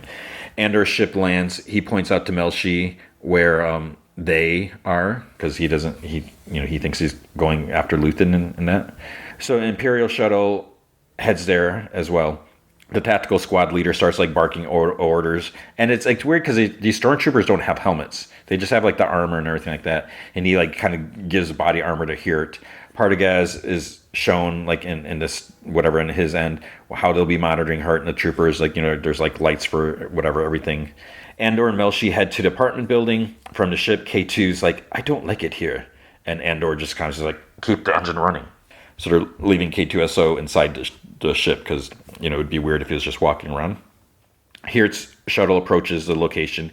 He tells the dude to, shut it down, as they prepare they're going to shut down like all the comms, like all non-essential frequencies will be shut down until further notice. And then we see K2SO. He's almost like he's bored. Then he notices the radio's down. He kind of like clicks some things. Andor radios him. He's like, all clear so far. But then he kind of notices the comms are down because he repeats himself, but he's not really sure. And they get into the elevator. He's like, Kay, talk to me. On the ship, Kay says, oh no. He sees the Imperial shuttle land. Oh no. Andor and Melshi get off the elevator. They draw their blasters. They walk out cautiously. Melshi's like, is this it? And Andor's like, yeah. It's like, it's been a while. He's like, end of the hallway. Meanwhile, the troopers are getting out of the shuttle. So this is where it's like, it's starting to get tense. It's like slowly building up. Like it's at a really great pace where it's like, this is going to be bad, right? Clea just has her head down on the counter, and then there's 3 knocks. And you're followed by 3 more, because that's what Andor used before, so that must be their signal. 1, 2, 3, 1, 2, 3. And then she goes to the door, and she has like a blaster in her hand. She's like cautiously. Here it transmits, I think, something. I don't know if he's sending something on a channel, but Clea's not at her thing, because since she's by the door. Andor like knocks again, and he finally speaks up. He's like, Luthen, it's me, it's Cassian. She opens the door, and she's like, it would be you, wouldn't it? And Andor's like, where's Luthen? Here it has this like scanner thing outside. He like opens up, like she's trying to triangulate where they're at. He waves it around until he zeroes in on the Clea's radio. Clea starts explaining things now. It's like, no, get out of there and then tell him everything. She's like, the energy project, Palpatine's energy push. It's a lie. It's a weapon, okay? And she's like, they're building a weapon, a super weapon. Everything we've been chasing, that's the answer. And Andor's like, okay. She's like, Gorman, Scarif, Jeddah, the obsession with Kyber. It's all been one big lie. It's like, it's sure to be this weapon. And Andor's like, and you're sure Luthen's dead? And she just like stares at him. It's like, yeah, of course she's sure. But it's like, how does, she can't tell him that, yeah, I killed him. So the tactical commander's like, floors 26, 27, 28 west. We'll work our way up. I think, I can't remember if Andor said it was on 27. He's like, I want 1 man on the bridge, 2 in the lobby. And here it's like, I need her alive. And the commander's like, we told them twice. So Clea continues, Galen Erso, he's an engineer. There's a research center. And she's like, Galen Erso, say it. And he's like, Clea. And she's like, repeat what I told you. Andor and Melshi kind of like look at each other. And she's like, Galen Erso, she like sighs. She's like, super weapon, Kyber crystals, Gorman. It's like, this is direct from ISB as of yesterday morning. And Andor like nods. And she's like, Luthen died for this. And he's like, we cannot stay here, Clea. And she's like, and go where? So the troopers in here, they enter the elevator. And she's like, back to the apartment. Clea's like, Yavin? And she scoffs. She's like, I know about Yavin. I know all about it. I know what they think of Luthen. That's to be my sanctuary. And Andor's like, we'll be safe there. And she scoffs. And he's like, they need to hear this. And she's like, okay, you tell them. Tell them what I just told you. And he's like, I'm not leaving you here. Troopers are walking down the hall, but it doesn't look like it's a right hall. It looks brighter and whatever. So then there's a trooper in the shuttle with his feet up on a console. And on the radio, part of you guys can hear all this. She's like, this is TOC 2C over by the bridge. Then we request an enforcement droid. And then the pilot's like, sorry, repeat, please. And then the commander dude's like, not that I'm aware. It's K2SO. He's walking down the bridge. Ching, ching, ching. And just like the design, I mean, I don't know what it is. Just, and there's like so much like expression, even though there's like nothing to his face. He's just got those little tiny eyes, and but you just see him walking, and he's not carrying any like guns or anything like that. He's just like walking down. And then a soldier at the end is like, are you with us? And he's like, No. And then whap, he just like backhands him, swats him to the side. He hits like the cement like railing hard and like falls over the edge screaming. So then the dude on the radio is like, are we calling for backup? And then the commander is like, nah, must be a local patrol. Send them back. And there's like a loud groan and a thud, and Kay like throws the other trooper into the shuttle, and the pilot like turns around. Partagaz and in his room, they hear, stand back. Ugh! The shuttle display goes red and an alarm beeps. So the commander here at the trooper, they open the door. It's the wrong floor. There's a couple residents there, and they like gasp because they just see these troopers with like blasters pointing at them. In the apartment, Andor's like, you'll be safe there, I promise. We'll tell them together. Clea's like, you told me you were done once. And he's like, yeah, and you told me I was wrong. Here it scans in front of the apartment. He's got his little thing, and he's like, I got it. It's directly above us. So the comms are still down, so they can't radio the rest of the team. Clea's like, you left us anyways. You left us behind. He's like, I made a choice. I made the right choice. No one can do all this all alone. I knew that. He just couldn't swallow his pride. And she grabs the front of his jacket, like gets in his face. She's like, thank the galaxy he didn't. He stayed for this. He stayed for what I just told you. He stayed to figure this out. And you need to tell these people in Yavin what they're up against. And softly he's like, I will. And she's like, you owe him that. Here in the soldiers approach, and then it's fade to black. So, one more episode. This is crazy because, okay, you got 3 people. You got Andor, Melshi, and Clea, because I think I'm pretty sure she had a blaster in her hand. 3 people with blasters against at least a squad of troopers, because there's at least 3 or 4 people. And Hirt, he probably has a blaster. I don't know how much combat training he might have, but if they're in this apartment down this narrow hallway and they're at the end, so it's not like they can go anywhere else, and even if it starts shooting, there's more troopers down below, so they're going to head there. Now, obviously, what's probably going to happen, I haven't watched it yet, and that's I thought about like pausing here. It's like, should I do the next episode? I don't know, because part of me, I do want to save it, even though it's been so long. I understand that. We'll see if I edit it in here. Probably not. And if I do edit in here, I'm probably going to edit this part out. So. But I feel like I'm just going to do with the one. But, we have K2SO coming. Obviously, he's going to save the day, and it's probably going to be glorious. But still, he's downstairs, and even if they're on like the 27th floor and it's a high-speed elevator, because, these elevators can probably go shoom. They got, different technology. But he still has to get up there. It's going to be... I mean, maybe they can hold off, but it's like they're going to blast the door down. They were able to open the other door, but I'm sure they have better locks on this door since it's a safe house. So it's kind of exciting because I think they said that this episode is supposed to like lead right into Rogue One. So we'll see. It's almost there, but I mean think about it. I don't think I commented about it last time. Obviously, this is why we've never seen Luthen again, in anything, because he's not alive. And, it makes you think, is something going to happen to Clea? And maybe she doesn't want anything to do with Yavin, or maybe she's just going to do her own thing off, whatever. But it makes you wonder, like, how come we haven't seen some of these other characters? So, we're almost there. All right, now time for Murderbot, Season 1, Episode 6, Command Feed. So I'm still enjoying this. I don't know what it is about this show, and it's not it's not like the greatest thing ever. I don't think it's going to win any major award. I'm not even sure how many people are watching it. I never see it being discussed. I mean, of course, I don't go out searching the internets and looking, but I'm enjoying it, and I feel like a lot of like Apple shows just kind of fly under the radar, and I don't know if people are just resistant or like, well, I don't know if I mean, Apple has a lot of good stuff on there, aside from Severance and Silo. I mean, there's so much stuff. I mean, like there's a new show starting.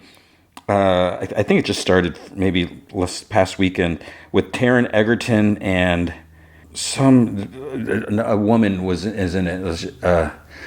She's someone famous, but I'm totally drawing a blank, and I'm not going to look it up right now. But there's just a lot of shows that I like I said, I think it just goes under the radar. So I'm enjoying this. I said this all the time. One, there's a 30-minute format, which makes it just move along, and it's a little quirky. So you got like the sci-fi stuff, and there is some comedy, but not like just like crammed down your face. So it's serious enough. I mean, So let's just get to it. It starts off because the way it ended last time was with the sec unit and Mensa being in a hopper, and the beacon, they're flying towards the beacon, and it exploded, and it's like, okay, they're about to crash now because they're engulfed in flames. So this episode starts off sec unit Alexander Skarsgård. He's talking about an episode of The Rise and Fall of Sanctuary Moon. So it's the TV show, one of the shows that he watches, and every once in a while we get glimpses of it. So he says that in episode 356, the story about the navigation bot and the flight captain Hossein. So there's a navigation bot, which is a woman, and then Captain Hossein is the captain is John Cho. He says that the story really gets going. So they're on this planet. They mentioned there's no connection to the ship. They're stranded. Secunus like fudge, like that was close to the bone, because it's kind of the same thing, their situation, except reverse, and there's whatever. So we see that the hopper managed to land. So Sec Unit narrates, he's like, I don't watch serials to remind me of the way things actually are. I watch them to distract me when things in the real world are stressful as poop. So then the captain, John Cho, tells the bot to sit down and get warm, and she's like, I do not need to sit nor require getting warm. And he's like, everyone needs to get warm. And he's like, sit, it's an order. So Sec Unit narrates, he's like, in reality, there's no way a unit built to navigate starships would take a romantic interest in somebody. There's nothing to gain, no genitals, but also no dopamine. So then the captain asks her if she comes here often, and she's like, I've never been to this planet before. And he's like, it was a joke. And then she's like, I see, ha ha ha ha ha. And he whispers like, that's such a cute laugh. Then Mensa's like talking to him like in the real world. So it cuts back to reality. She says that she can't access the repair diagnostics, the system's down. And Sec Unit says, the hopper seems structurally sound. If we could get it to start, we should be able to fly it. And she's like, you have something sticking out of your abdomen. And he's like, it's a piece of the printer. It got damaged in the crash. And she's like, well, we have to get back to the others. Someone just tried to murder us. They might be on their way to kill them next. And he's like, yes, someone is probably on their way to try to kill them. And she's like, how can you say it like that? And then he narrates, he thinks, because I didn't want to sound as freaked out as I actually was. And she's like, wait, Sec Unit, you have copies of the repair manuals in your memory, yes? There's a pause, and then he's like, no. And she's like, you don't? And he's like, I did. And she's like, you did? There was a copy in the hopper's memory, so mine was redundant. And she's like, are you saying you purposely erased your copy? There's a little pause. Yes. And she's like, is Garathan right? Are you trying to sabotage us? He's like, no. Then why? Because I had to, in order to make space for the 19th season of Sanctuary Moon. And she's like, we can't fix the hopper because you wanted to watch a show? Premium quality show. And she's like, it is not even a premium quality show. Agree to disagree. And she's like, it's not worth losing everyone's lives for. And then he's like, that hurt. Mostly because she was right. She's like, I'm going to try and fix this thing without a repair manual. Do something about that. And she walks away. So he pulls out this long piece of metal is sticking out of his side, and some liquid like spills out, and his display gives alert, critical lubrication leak. And then he like curses. So Rathi seems bored at the habitat because he's done packing. The others don't need his help. Garathan is like trying to call the hopper. There's no response. Libibi thanks Baradwaj for letting her help and have something to do. And then she sees a scar in her hand, and she asks what happened. So Baradwaj says she was attacked by a creature. She's like nearly eaten alive while surveying. And she's like, millions of years of evolution to reach the top of the food chain, and suddenly I was food. She's like, I still can't really sleep at night. So Libibi whispers, like, that's awful. And she kisses like the scar in her hand. And Baradwaj gives her a look. And Libibi sees her face and she's like, was that weird? And Baradwaj is like, no, that was really sweet. So then Libibi asks, like, when did it happen? But then they're interrupted by Garathan's voice calling out the Mensa, asking if she's receiving. So he tells Baradwaj that the comm is down. There's no reading the launch of in the ionosphere. So he's like, the emergency beacon should have been activated by now. And she's like, well, what if these creatures was there? And Labibi's like, well, they'll be okay. Your cute rogue sec unit is protecting them, right? And Garathan's like, he's not cute. And Labibi's like, I mean, if you attached a penis to it and reprogrammed with a software module for bleeping, it would be cute. And Baradwaj, with a smile, she's like, Labibi, where we come from, we don't talk about constructs in that way. And you'd be willing to do that to an unwilling sec unit? And she like kind of cuts herself off. Labibi's like, well, back on a corporation room, you bought it, you own it, but I can see that. So basically, like, talking about, like, be doing things it didn't really want to, rights and blah, blah, all that stuff. So Sec Unit is trying to fix some cables and stuff. He's talking to himself. She's like, you idiot. He's like, they're all going to die because of you. Mensa comes up to him and asks him if he's figured out, what's the problem is. He's like, this is a problem. The wiring, it's burnt out. And she's like, well, can't you print new wiring? And he shows her the broken piece of printer that was sticking out of him. And she's like, oh. And he's like, piece of total poop. And she's like, it's not the printer's fault. And he's like, I wasn't referring to the printer. Then she starts getting a panic attack or something. And it like seems hard to breathe. She like unzips her like jumpsuit to top, just around her neck.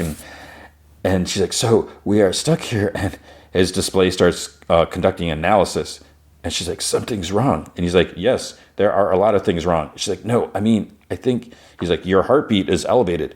She's like, I think I'm having a heart attack. And he's like, no, you're not having a heart attack. I'm having a heart attack. You're not. You don't know. Actually, I do. I'm monitoring your vital signs. He's like, I was used to protecting clients physically, but this was different. It felt almost contagious. I had to try something. I couldn't have both of us incapacitated by anxiety. He's like, sit down on this bunk. And she's like, you sit. And he's like, so he sits. He's like, sit, please. So she sits. And he's like, look at the screen. And she's like, why? He's like, there's something that works for me when she's like, having a heart attack? And he's like, I don't have a heart, so no, not that. So he begins sharing with the Hopper module. And then the Sanctuary Moon opening starts playing. And he's even kind of like singing along with it. And she like looks at him. And she's like, Sanctuary fudging Moon? He's like, it's a soothing episode. Some of the episodes are quite stressful, but this is the one in which they discover a bacterial infection which causes synchronized breathing. And she's like, that's obscure. And he's like, just watch. And she's like, all right. And then he's like, this is Flight Supervisor Kogi. He is an orphan. He was raised by a pair of Villiard crystal eaters, but their life cycle is only 1/10 of his. They are dying. And she's like, that's sad. He's like, yes. And she's like, and somewhat implausible. It's canon.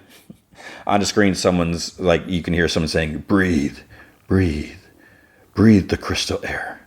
And Mensa is actually like breathing more calmly, like as well. And he starts like kind of like reciting the lines with the show. I am breathing the crystal air. And she kind of looks at him with like a sort of smile. Are you feeling calm? And she like nods. She's like, yeah. And he gets up. Good. Now let's figure out how to fix this. And she's like, Sec Unit, you're leaking. He kind of like mumbles or rambles something. And she's like, what is it? He's like, don't touch. And she's like, okay, maybe you should sit back down. I'm fine. Just a little low on lubricant, Dr. Mensa. You need to understand that I am not human. Things that would incapacitate you wouldn't even... And then he falls over flat on his face. Back at the habitat, Garathan says to Labibi, he's like, so what brought you to this planet, to the Deltfall survey team? And she's like, Deltfall bought my indenture from my previous employer, Psycom Souls. And, well, I had about 4 years left, but this expedition has hazard scheduling, so it was knocking off time at 1.5 rate. So I could be out in like 2.5 years. Baradwaj's like, we don't have work indentures on Preservation Alliance. And Labibi's like, wow. She's like, I should visit sometime. And Baradwaj's like, please do. I mean, you can come with us now. And Labibi's like, I'll come after my indenture when I have a kid, because I'm going to buy a license for childbirth with my earnings, and I'm going to be a really great parent. Baradwaj's like, you need a license to have a child? And Labibi's like, of course you have to have a license. Kids use up resources, and how do you pay for them? Baradwaj says that the community pays for them, their health, their education. She's like, think you'd really love it there. And Labibi's like, but where does the money come from? And Garathan's like, debt. And Bharadwaj says, scientific endeavor, hence this mission. We obtain niche information that can be exploited for public good. Garathan's like, or sold to evil corporate fudges. And Bharadwaj is like, as in this case, yeah. So Labibi goes on about their poopy equipment, the maps, poopy, whatever. Garathan's like, asks her about the maps. He's like, wait, you have a problem with the maps? And she's like, yeah, why? Were your maps okay? Because I heard ours had these missing parts, and when we went near the missing parts, that's when trouble started. Garathan's like, so your team noticed areas that were left off the corporate-issued maps? And Bharadwaj was like, our maps were missing data too. And Labibi's like, this is where it gets like weird. Because Labibi's like, when the survey went to check out the pieces where the map was missing stuff, there were these creatures that tried to eat them. But it's like, why didn't she mention that when she was talking to Bharadwaj about her scar? She's like, and then when they came back, that's when the sec units, and Garathan's like, she like trails off. Garathan's like, you have my sympathies. He's like, are you sure you don't know where the outside sec unit came from? And Labibi's like, I didn't ask. I was too busy trying not to get killed. And she's like, what happened to you guys? Why don't you tell me what you saw? Garathan's like, I think I'd rather not. And Labibi whispers, she's like, I understand. So she gets up. Bharadwaj says to him, she's like, we talked about it. Compassion. And then here it comes, like, I knew it. Labibi takes out this little blaster, it's like a folded blaster or something like that. And she's pointing it. She's like, that's not good enough. I'm going to need you to give me access to your hub system. Bharadwaj's like, what is that? And Garathan's like, it's a gun. Labibi's like, don't make me use it, or do. Up to you. Either way, I'm getting what I want. So I was right. Labibi can't be trusted. But what is her role and everything? So on the hopper, sec unit, he's like lying on his back. Suddenly he wakes and he's like, it wouldn't even affect me. And Mensah's relieved. She's like, hi. He's like, hello. And she's like, I couldn't carry you back to the bunk. Sorry. He's like, how? And she's like, lubrication for the hopper. I took a chance that it would be compatible. You were leaking from that port in your arm. So his display says hardware compatibility scan complete, compatibility confirmed. He's like, I know how to fix the hopper. I'm going to need your help. So later Mensah's like, I can't do that. And he's like, you have to. My hands can't reach back that far. And she's like, how do you know it'll even work? And he's like, when you plugged me into the hopper's lubrication, I realized that perhaps my neural wiring could replace the burned out control wire. She's like, but that's human tissue, isn't it? And he's like, cloned, yes. It's still some of the best data transfer material in the known universe. Didn't you know they use it in transports? And she's like, no, I didn't. Well, now you do. So he hands her a scalpel. He's like, okay, time to cut. And he's like sitting with his back to her. He's like, all you need to do is slice out a thin strip of my spinal cord. And she's like, I can't do it.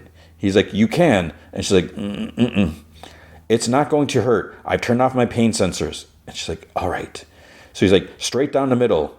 And she's like, okay. He's like, bypass the first spinous process. Make a cut and pull out a strand of nerve fiber. Try not to cut through the others. And he's like, I realized this was going to be tricky because humans are so pathetically weak-willed, so I searched for some relevant dialogue from MedCenter Argala. If you don't do this thing, little Jemmy is going to die. And she's like, who's little Jemmy? And he's like, I mean, Rathi, Pinley, Arata, Bharadwaj. He's like, think of them. And she's like, and Garathan? And he's like, yeah, sure, him too. And she's like, okay. She starts cutting, and there's like blood dribbling out, and it looks as the cut gets deeper. It's like it's starting to separate, so it's looking really nasty. And he's like, you only cut through the first layer. You need to go deeper, which is like great. Pinley's rubbing like Arata's shoulders, and Rathi comes in. He's like, oh, like sorry for interrupting. And they're like, no, it's cool. And then he says that he could massage Pinley while she's massaging Arata, and Pinley's like, it's all right. But as soon as he starts, she's like, oh, that feels really good. And he's like, so how do you guys feel about the whole rogue thing? And Arata's like, if I was a bot, I'd go rogue. And Pinley's like, yeah, you would. And she's like, okay, honestly, I am a little freaked out about it. Arata's like, I don't know. I get a non-threatening vibe from it. And Rathi's like, yes, yes, me too. He's like, I don't actually think it would hurt us. I actually kind of like vibe with it, you know? And he's like, now I understand why you humans have water coming out of your eyes. Totally relate, man. Pinley's like, I've never heard it talk like that. And then I think it was Barrage Resume, someone calls for everyone to come down, please. I don't think it was Labibi. But Rathi, he's like, oh, Mensa must be back. So when they go down, Labibi turns a gun on them. And Rathi's like Libby, he's like, what the hell? She's like, Labibi, a-hole. And Mensa on a hopper, she's slicing down again. And she's like, ooh, this is tough. I'm a vegetarian. He's like, you don't have to eat me, just cut me. And she's like, done. He's like, now crack it open. And she's like, oh, fudge, no. And so he's like, scalpel. So he sets down the scalpel and picks up a tool. He's like, wrench. So he hands it to her. He's like, crack it. So she's like, wrench incoming. Oh, God, what now? What now? And he's like, wrench. So he takes it. And she's like, okay. And he's like, scalpel. Okay. He's like, get a hold of one strand of nerve fiber, make an incision at the top, and try to pull it out whole. Hopefully, when it snaps, it won't be too short. So she starts pulling. She gasps loudly when it snaps out. He gets up. He takes it. Pretty good. You sure this is your first time? And she's like, ha. She's like, you made a joke. So he goes to the console. His back's like still open. Then the screens kind of go dark, and then it powers back on.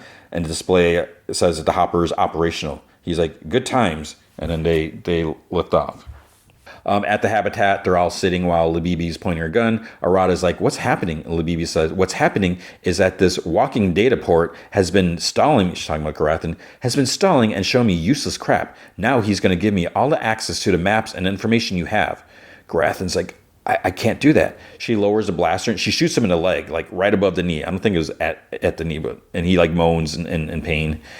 And Barrage like goes to him, and Labibi's like, sit down. She's like, sit down. And then she points the blaster at Garathan again. She's like, log into hub system, run back to survey analysis, and if you hide anything, I will kill someone. Barrage was like, Labibi. She's like, you don't want to do this. Whoever is paying you to do this does not have your best interests in mind. Labibi's like, and you do? Barrage was like, yes, actually. She's like, no matter what kind of trouble you're in, I can help you get Sanctuary and Preservation Alliance. Labibi's like, can you get me millions of credits? And Barrage was like, that's not what's important in life. And she's like, well, I intend to find out. Log into hub system. So Garathan struggles and then turns on, like, I guess with his haptics or whatever, he just kind of like logs on. And then Arata, or Pinley's like, we trusted you. And Arata's like, we saved your life. Labibi scoffed. She's like, how stupid are you? My life wasn't in danger. I don't work for Deltfall. And Rathi's like, then who do you work for? And Labibi's like, you'll meet them soon enough. And we got more sec units. Give me what I want, and you could survive this. Arata's like, is Labibi even your real name? She's like, yes, it's my real name. Arata's like, well, you know, it's kind of a stupid name. Labibi's like, it's a beautiful name. Pinley is like shocked, and she's like, it is a beautiful name. She's kind of agreeing, so Labibi doesn't like kill them or anything. And then Barrage like, do you even want a baby? And Labibi's like, I hate babies. And Rathi's like, yeah, well, Sec Unit's going to kick your ass when it gets back. And Pinley's like, shut the fudge up. She's like, your Sec Unit is dead. So is Mensa. I blew them up with the emergency beacon. And Barrage watched Sand. She's like, that's not true. You're misguided, but you are not evil. I know you. And then you hear, put down the weapon. Sec Unit walks in with his helmet on. And she puts a blaster right at Garathan's head. She's like, make another fudging move and I'll... He blew her freaking head off and totally caught me off guard. I'm like, oh.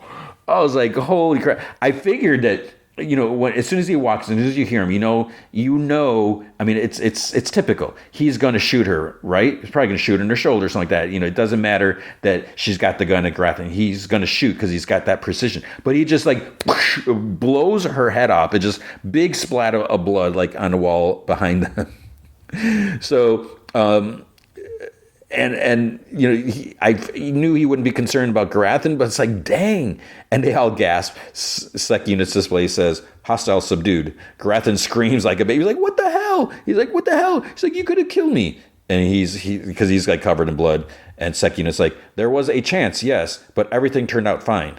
Barrage was like, You killed her. You killed her. You killed her. Mensa runs in. Garathan quietly is like, Mensa, oh, thank goodness. Rathy like leans over, throws up. Pinley, at first, I don't know if she kind of laughed or something like that. Arata's just like sitting there in shock. And Sekina's like, in the serials I watch, when somebody comes in and saves a day, well, people cheer and clap hands and hug. But these clients didn't seem to be relieved or grateful. Pinley screams, she's like, who the hell was she? And Garathan's like, well, since she no longer has a head, we can't know, nor can we know anything about her accomplices. They know we're here. Arata's like, okay, what do we do now? And Sekina's like, we make sure we are not around when they get here. But first, I'd like to repair my spinal column, if that is all right with everyone. And he walks out of the room. Mensa's kind of shocked and then says, like, it is right. We have to get the hopper ready. Barajwat stares at the bloodstained wall. And then the bloodstains kind of changes and morphs into Sanctuary Moon episode. The bot and the captain continue talking. She says that she has no backstory. She only follows commands. And he's like, well, we all do. Some from outside or some from inside. Those on the inside are feelings. It's like how we follow those commands, outside or inside is our story. Or something like that. So Sekina, he's like, feelings. I think that the Preservation Ox team had been feeling like they were starting to know me. They thought that they were making connections with me, that I was becoming like them. But when I exploded Labibi's head, and Barajwat's like sitting outside upset, and Arata comes and puts her arms around her, and Sekina is still being repaired. She's like, when I exploded Labibi's head, it's like, that felt good. That's the end of the episode.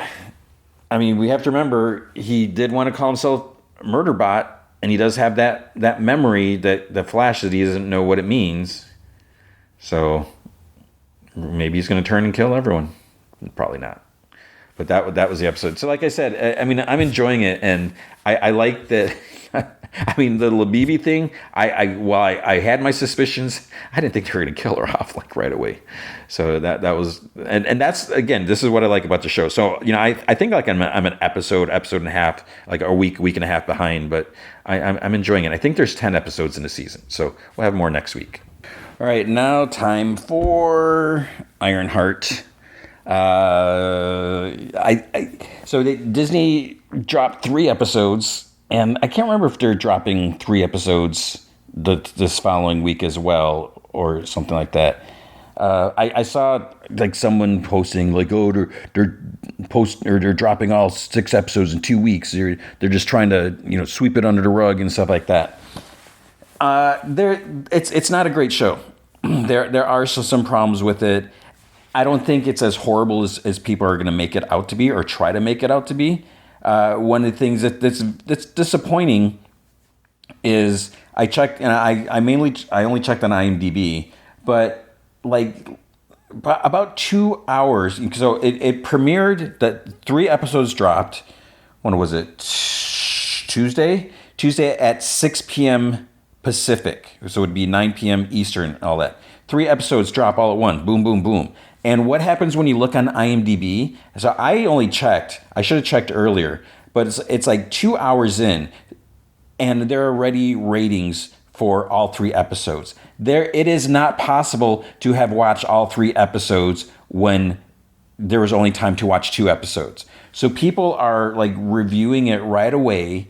And, maybe they started watching it and they're like, this is not for me. I don't like this. And there are, I hate to say it, there's going to be some things, some choices made that are going to immediately turn some people off, because some people they cannot handle certain things, even though that is friggin' reality. This is what the real world is like. I'm not talking about armored suits. I'm talking about the different types of people that we have in the world. And it doesn't matter what you think, if you want to accept it or not. That is a reality. And what other people choose is not going to affect whatever choice you may or may not want to make. So it's ridiculous to just hate on something because of certain people's choices.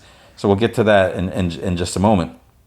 But it's really sad. It's really pathetic when people just don't agree with something, and then they feel the need that they have to taint it for everyone else just because they don't like something. It's one thing, like, I can't even think of an example of something. If like, let's say Francis Ford Coppola. I don't have a problem with him. I love the Godfather movies. But let's say I had an issue with him, and then without even seeing whatever he does, I'm just going to go out there, any platform that I can, Rotten Tomatoes,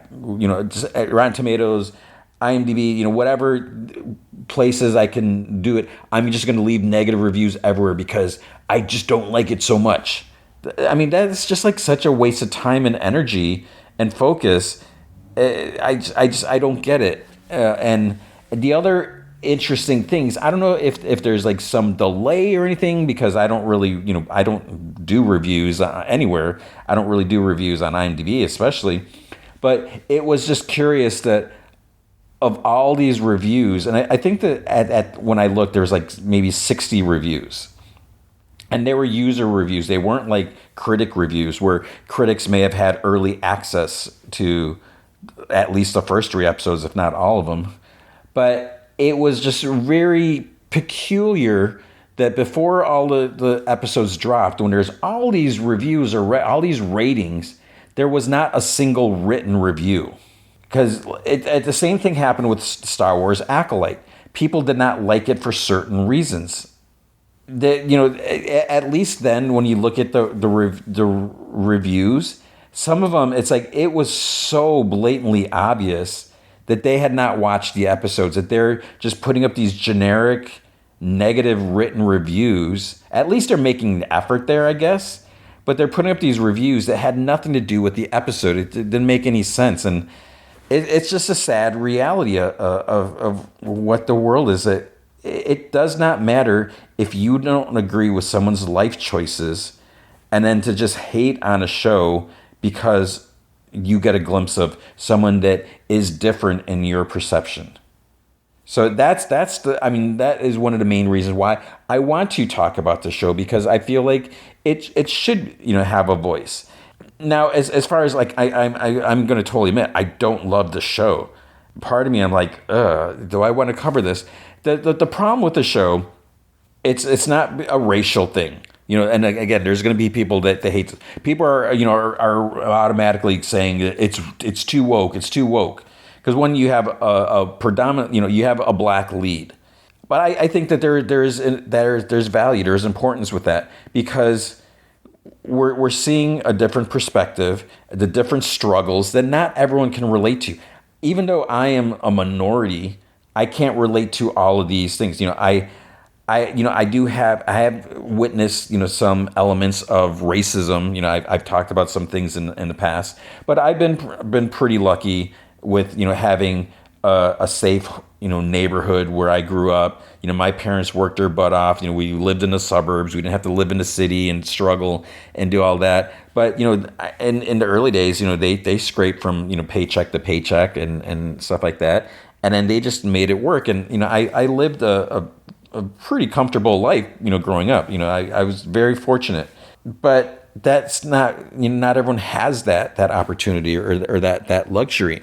So, we do see some of this. But at the same time, I don't necessarily, and maybe I can't fully relate to Riri Williams, but I look at a lot of what her motive and what she says, and it kind of bothers me a little bit. I almost feel like, because her thing is she wants to design a suit to help the world. I think that's part of it. She wants, she's talking about getting people help, like first responder, whatever, getting the help that people need, like right away. So there's not like, oh no, we need to fly or we need to drive across town through the city, but we're not. There's traffic and stuff like that. So I think that was like part of her goal. The problem is, everyone's like, well, why aren't you working for Stark Industry type of thing? And she keeps saying she can't do what she wants to do because she doesn't have billions of dollars. But if you look at what Tony Stark did, he built a suit in a cave. So he didn't have billions of dollars to get that, first thing, off the ground, literally. And then you look at like, well, she doesn't have opportunities, she hasn't this. But I also look at, well, what about, and she's, because she's talking about, she wants like the recognition. She wants to be, shown, or she wants people to see that, or recognize that she's capable, that she has what it takes to do all this. And then, she's talking about like money and, making things better and all this. But you look at someone like Peter Parker, where he lived in a little apartment with his aunt, and, he suffered loss. He lost his parents, lost his uncle somehow. I don't think we've ever ever heard what happened to Uncle Ben. He was like dumpster diving, looking for parts and trying to do stuff like that. And when he started being Spider-Man, he wasn't trying to do it to make a name for himself, or he wanted to help people. So I kind of look at, and there are some similarities between Riri and Peter Parker. The only difference, or one of the main difference is, though, Peter Parker is white. So he doesn't have to deal with the other aspects of being held down or pushed down because, he was white. And Riri's, because she's black, that there's that unfortunate stereotype society, tries to designate certain things straight off the bat. So we have that. And then, when we meet the Hood, which the Hood, I don't care for the Hood as a character. I've never liked Parker Robinson, right? Is that his last name? I've never cared for the Hood. And the Hood that we see here, I don't really, he seems young, and maybe it's because we don't see all, we haven't gotten a full glimpse of where what he wants and where he's going. So it's a little hard to buy his thing. And when we meet his crew is very, I don't even know how I would describe them. But his crew is what people are not going to like. There are members of his crew that use the they pronoun, and some people have a fit because someone decides they want to be referred to with a different pronoun. They don't understand why. I don't know why it bothers them so much that someone wants to use a different pronoun. It is not going to affect your life. It is not going to take money out of your wallet, food off your table. If someone wants to go by they or them or he or she or whatever, it will not affect you. But some people just cannot fathom that.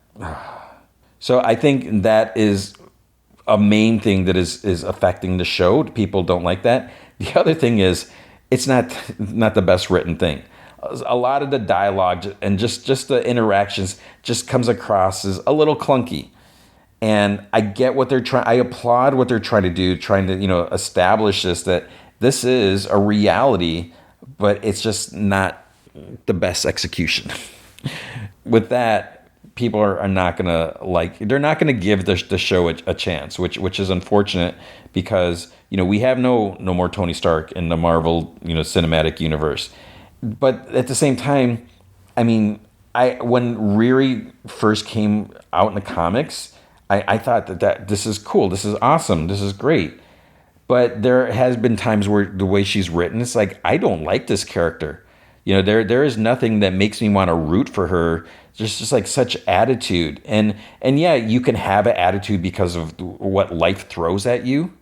All right, so let's just get started. Like I said, 3 episodes have dropped, and I think I'm only going to cover 2. 2, I wasn't even sure if I was going to do 2. All right, so episode 101, Take Me Home. We get some flashbacks to Riri and Natalie, and I don't remember what was said in Wakanda Forever, because we saw Riri before. So it's a little weird. Like, wait, where is she at? Where would she go? Where has she been? And where is she at now? Riri says that she's here, quote unquote here, because she can be the greatest inventor of her generation, which doesn't mean much without the resources she needs to bring her ideas to life. So that's just, it's weird. It's all about the resources. That's what's holding her back. She says after her internship, quote unquote internship abroad in Wakanda, she says, I realize I'm gonna need the equivalent of a whole vibranium mountain to be great. I'm a need. And she needs, so she's like, I need cash, money. She's like, do you think Tony Stark would be Tony Stark if he wasn't a billionaire? And that's again where, yeah, he made a suit in a cave. She's like, no shade, but that's just the way the world works. And the AI for my prototype already costs millions of dollars. So which clearly I don't have. So yeah, my means of fundraising have been a little experimental. And we see her, she's like selling like ideas for cash or whatever. Like she meets with some kid and she makes some like spherical force field or something like that. And the dude's like, I'm going to get an A. And she's like, you might mess around and get a fellowship or something like that.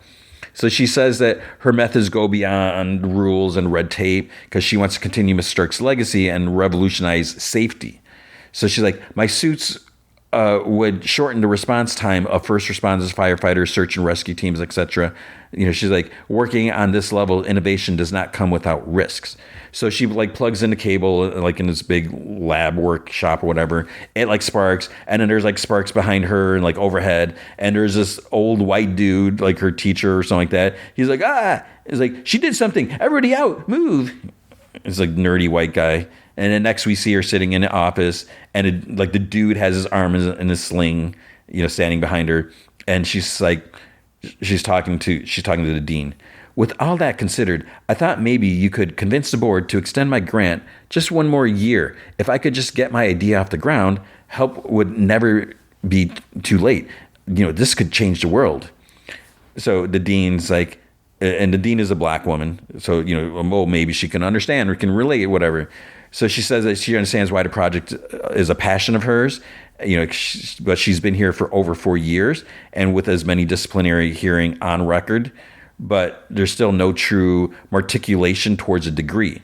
And Riri asks, she's like, what do I get out of articulation? She's like, some job in Palo Alto with a tiny window and a bunch of guys that I have to pretend to like. She's like, I want to build something undeniable. She's like, I want real life scientific epiphanies. She's like, you want me to do homework? I have to explain to my professors. You want me to be small, but I refuse. And then the dean's like, Riri, that's a hot pile of garbage. She's like, trash. And you know it. Who here asked you to be small? It's not a rhetorical question. She's like, I brought you here because the field would have devoured 15-year-old you. So we tailored a course of study to your needs. And I work hard to get qualified people like us into seats here. But you're making it impossible. I allowed some leniency, maybe too much, given your situation. But you sold completed assignments to students at every school in the area. Cambridge, Providence, New Haven, and a nerdy white guy. He's like, quite frankly, you have been a horrible steward of the Stark's legacy. And the dean's like, MIT has a zero tolerance policy on plagiarism, so this ends with us. And Riri's like, you're right. I somberly accept responsibility and will get right back to my studies. The dean's like, given your history here and the financial impact of yesterday's incident, it's too late. So Riri's like, you're expelling me? And the dean's like, effective immediately. Or the nerdy guy, effective immediately. And then the dean's like, is there anything you'd like to say? So then it cuts to, we see a couple of security dudes escorting her to like the lab work area. She's like grabs some things and she kind of like stuffs them like in her pockets or whatever. And then she starts like putting on her suit. And one of the dudes like talking to this other girl. She's like, well, we're just here to make sure she doesn't take anything that's not hers. And Riri's like, I would never. But she's like in a full suit without like the helmet. The other girls are like, she built that with her own grant money. And then the helmet's like typical Marvel helmet where it's just, it just like comes out of nowhere and forms over her head. I don't get how everyone has that technology. So the helmet's on, her thrusters turn on, and she flies out. Woo!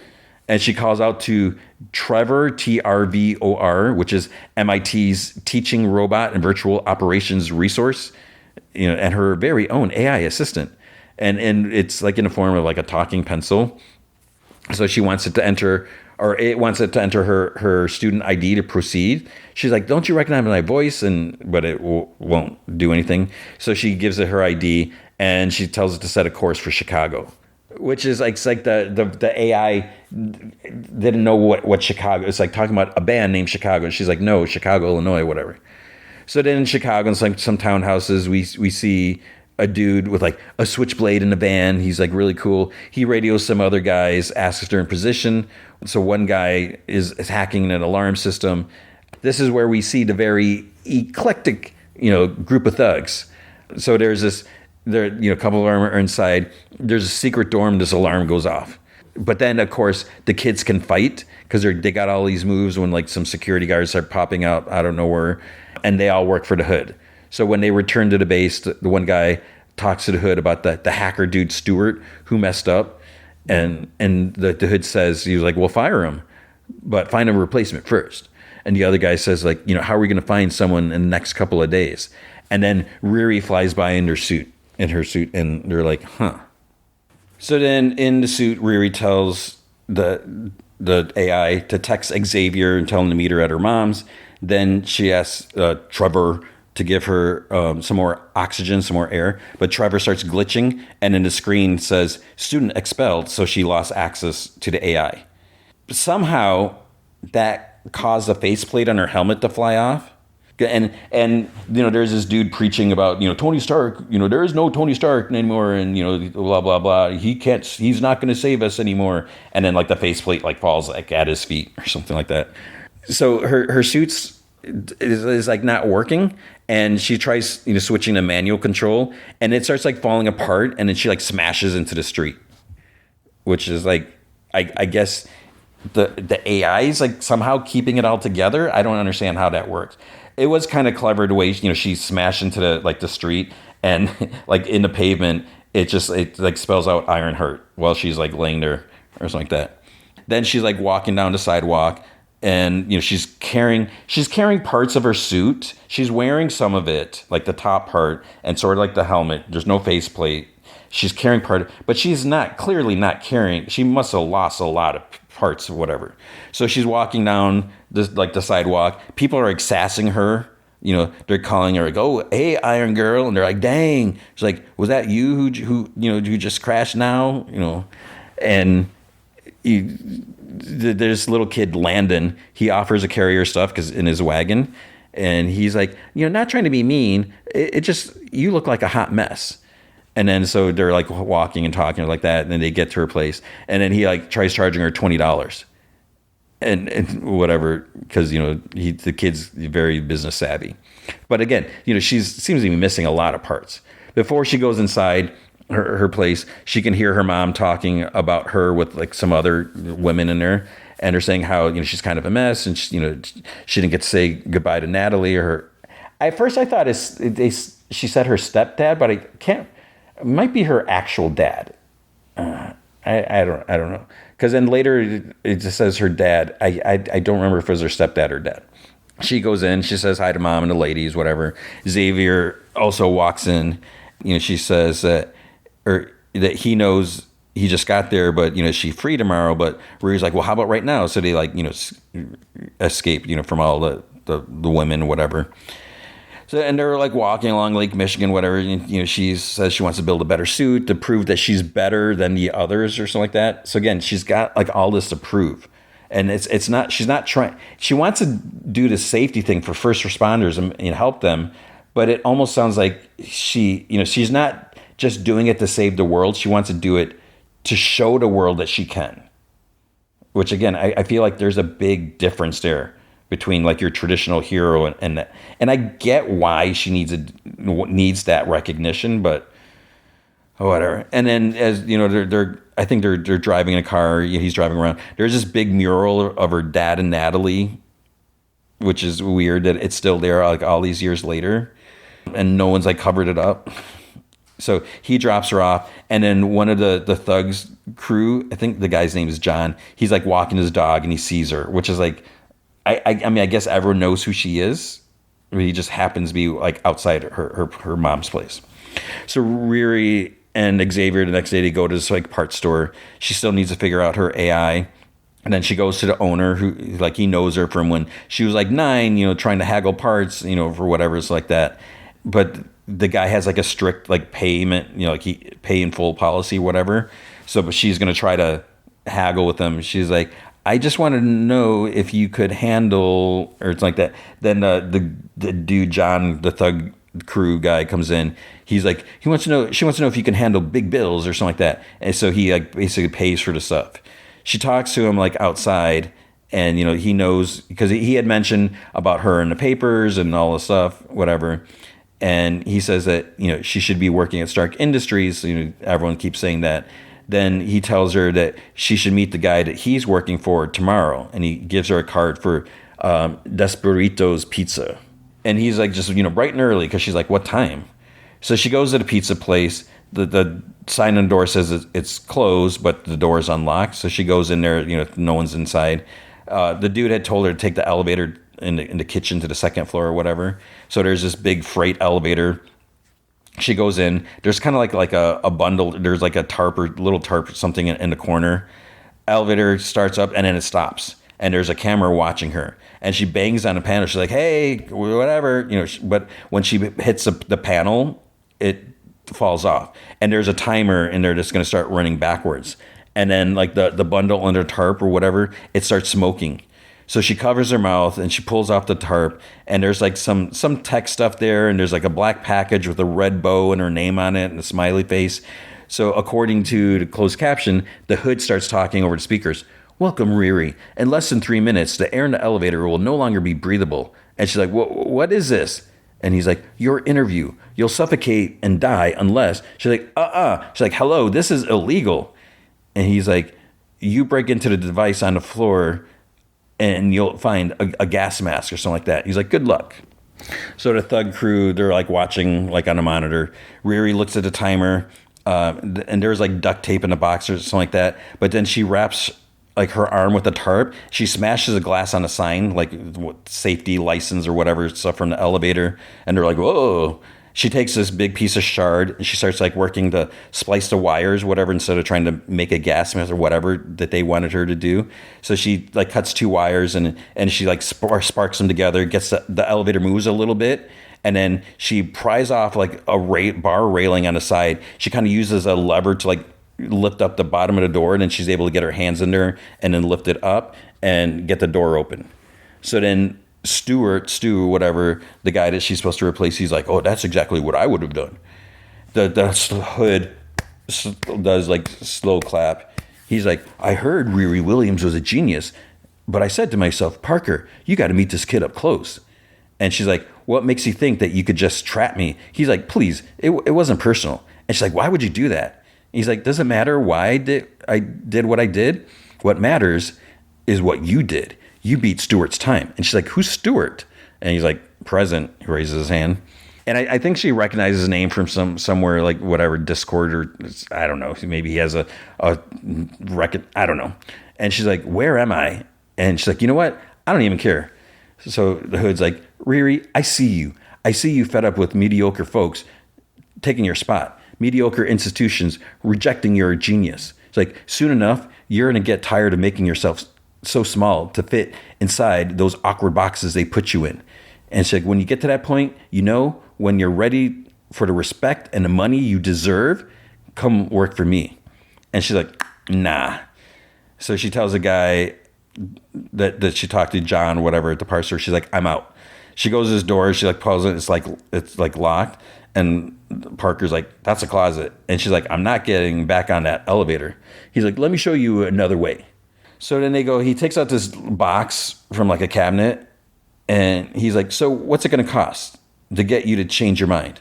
And she's like, you don't have that kind of money. He opens a box, it's full like stacks, like $100 bills. And her face kind of gets serious. He takes out this like big stack. He's like, consider this a signing bonus. And if you agree to the next 3 jobs with us, you'll have way more than this. She's like, I assume these jobs aren't exactly legal. He's like, not exactly. And she's like, look, I don't want to hurt anyone. He's like, it's not like that. Theft, extortion, breaking and entering. And she's like, why? And he's like, why do you make iron suits? He's like, I'm sure you have good reasons why you do what you do. And I have reasons of my own. Now, you could try to get this cash out there, but you already know, what it's going to come with. Red tape, delays, strings attached. It's like, join me and I'll give you the tools to help carry out your vision ASAP. So you in or out? And she like thinks, she's like, it better be worth it. She takes the money. And he's like, it will be, but we're going to need that iron suit tomorrow. And she's like, no problem. And she extends her hand to shake. So here's the problem I have. They need her iron suit, she can't do anything. She can't be seen committing a crime in the suit because everyone is going to know who did it, who she is, and that she's taken part of it. So it's like, what exactly do you have planned? At home, she tries working on a suit. She listens to the mix. So Xavier made her. He's like, oh, I made a mixtape, or actually, he said it wasn't for her, but he made it. But then he decided to make her a copy, whatever. So she starts listening to it, and then she hears like Natalie's voice from like a voicemail, and it's like throws her off. She gets like flashback memories. Her dad working on his Dodge Charger in the garage. Natalie's there, sitting at the workbench. Then in the present, like Riri's in tears, but in the past, there's like talking about all this different stuff. It's like raining outside. The garage door is open. You hear voices outside, and then there's gunfire. So then Dad like pushes Riri down. Dad or stepdad, I don't know. Pushes Riri down. Then he runs back towards Natalie, and Riri takes off the headphones. And her mom calls out. She's like, "Hey, are you okay? Whatever." And Riri goes in the kitchen. She's like, "It sounds like you were crying." And she's like, "I wasn't." She's like, "I'm okay." Her mom's like, "Let me help." And she's like, "Why don't you go clean up the shop?" And she's like, "Gary's?" She's like, "You went by there?" And Riri's like, "He'd hate the state that you have it in." And her mom's like, "Baby, I didn't even know you cared about the garage." She's like, "I tried calling you, but you never want to talk about him or Natalie." And Riri's like, "Oh, so now it's my fault that you let Gary's dream die?" So see, it must be her stepdad. I thought they said stepdad, I don't remember. And her mom's like, "You haven't been home that long, so you need a second." And then Riri's like, "Forget it." She's like, "I'm going to my room." So then the Hood's talking to that guy, John. He says that the team checked in. They're all set for tomorrow. He's like, "Let's put our focus on Sheila Zarate at TNNL." And another guy's like, "After Sheila, we got 2 more marks." And Parker's like, "Big show." And then John's like, "Yeah, come on, man." He's like, "Have a seat." So Parker takes off his shirt, and his back is like covered with like tattoos. There's like lines or veins or energies, like some like a couple big symbols. It's like, I don't know. We'll find out more about the tattoos, like what's going on. Riri's back working on a suit in the kitchen, and then she's like, "Suit on," but like nothing happens, and she like hits it, and it hurts her hand. So Parker's getting more ink on his back, and John's like, "Bro, it's like, I hate doing this to you." Parker's like, "It's fine, I'm fine." And he's like, "No, it ain't." He's like, "How about we just take a 10-minute break, yeah?" So Riri keeps working. There's like wires everywhere. Power goes out, and the laptop says it's going to take like 4 hours to sync up. The Hood opens up the safe door. He goes inside the room. He puts his hood, his cloak, on this like dummy hanger thing. So he looks so silly wearing this. At this point, we don't know anything or like what's going on. He just likes to wear just big cloak, and he just looks silly. Riri's is like sitting in the dark. The laptop says 3.2 hours. Is at 20%. It's like mapping her brain scan or whatever to the suit or something like that. And then because she has like little like sensor things like on her temples, she starts thinking about Natalie, and she falls asleep because then it's day, and the laptop says like 0 hours remaining is 100%. Hear a woman's voice calls her. It's Natalie telling her it's time to wake up. And then she's like, "Hell nah." So Natalie appears to be standing like in front of her in the kitchen, and there's like hologram electrical energy like kind of flickering over her. And Riri's like, "Natalie?" And then Natalie's like, "Well, who the hell else would it be, bish?" And Riri like falls off her seat, like kind of like faints.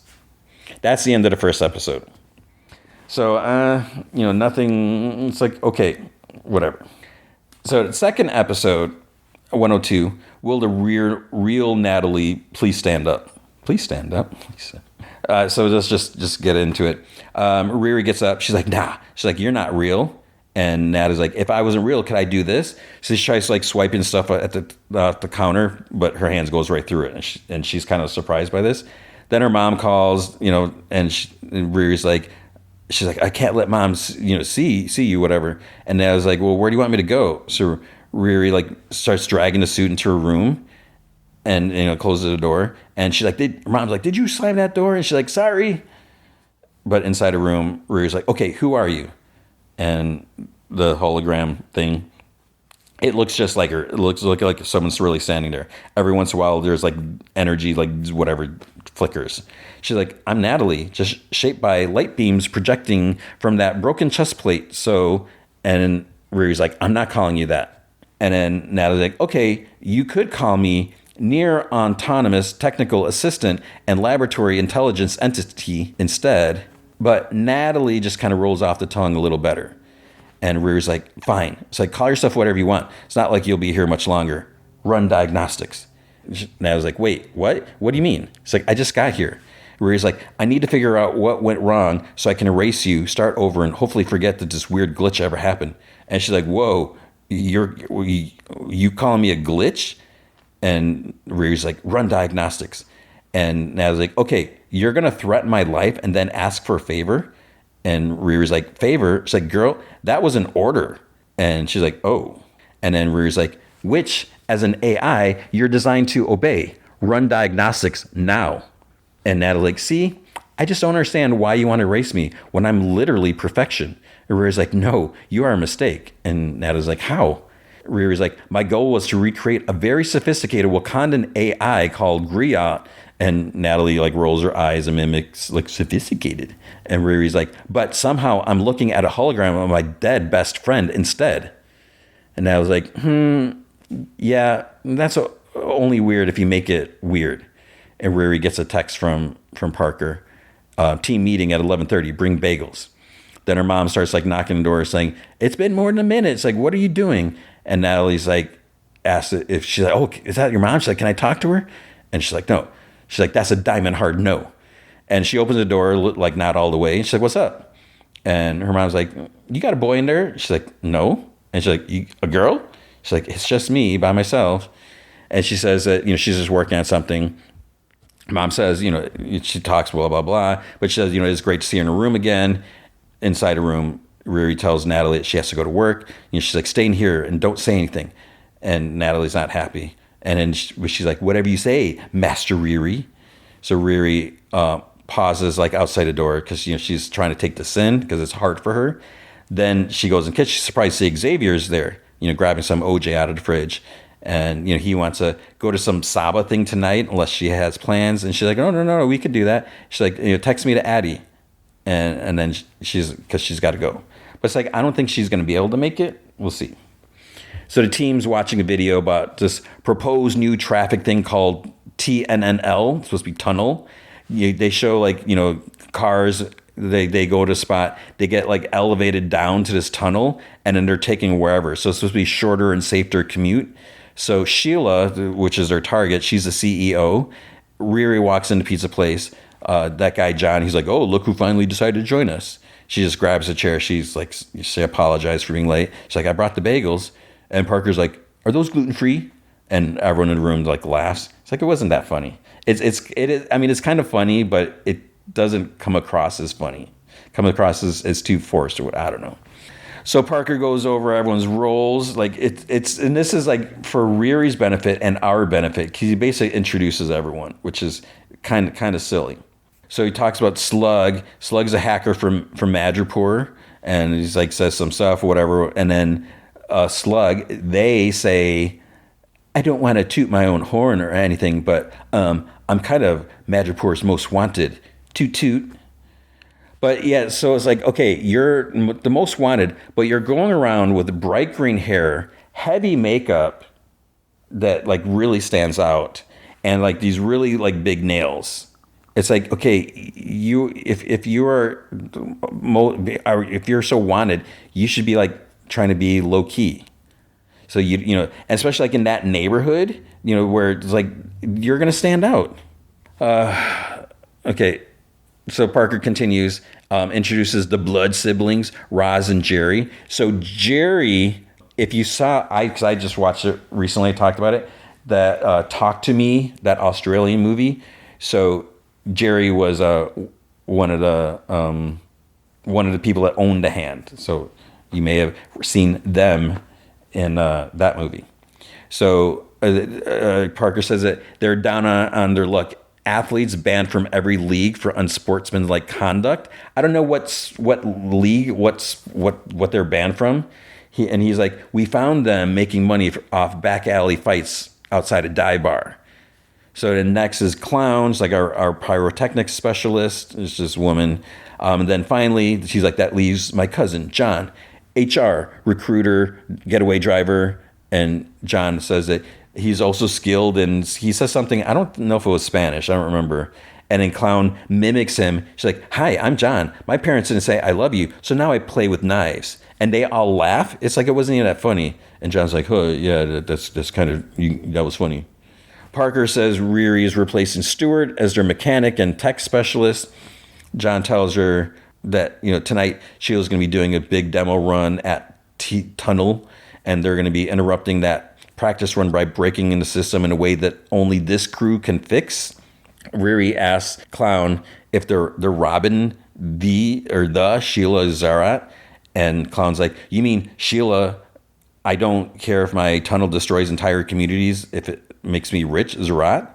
And Riri's like, yeah, that's okay then, or something like that. Slug says Riri will upload a virus created by yours truly into one of Tunnel's mobile access points, allowing me to shut it down the system. It's all in this flash drive here. Once you plug it in, I can control the system. So Clown has just a thing to get them in or something like that. It'll blow a hole without causing any damage below or something like that. She's like, it's quiet, silent but deadly, whatever. Jerry says that then they and Roz and John will clear the control room. And John says once Parker is done with negotiations, they meet at the pickup spot. And he's like, be there or take the bus. And Parker says that for everyone to be in position by 8 o'clock sharp.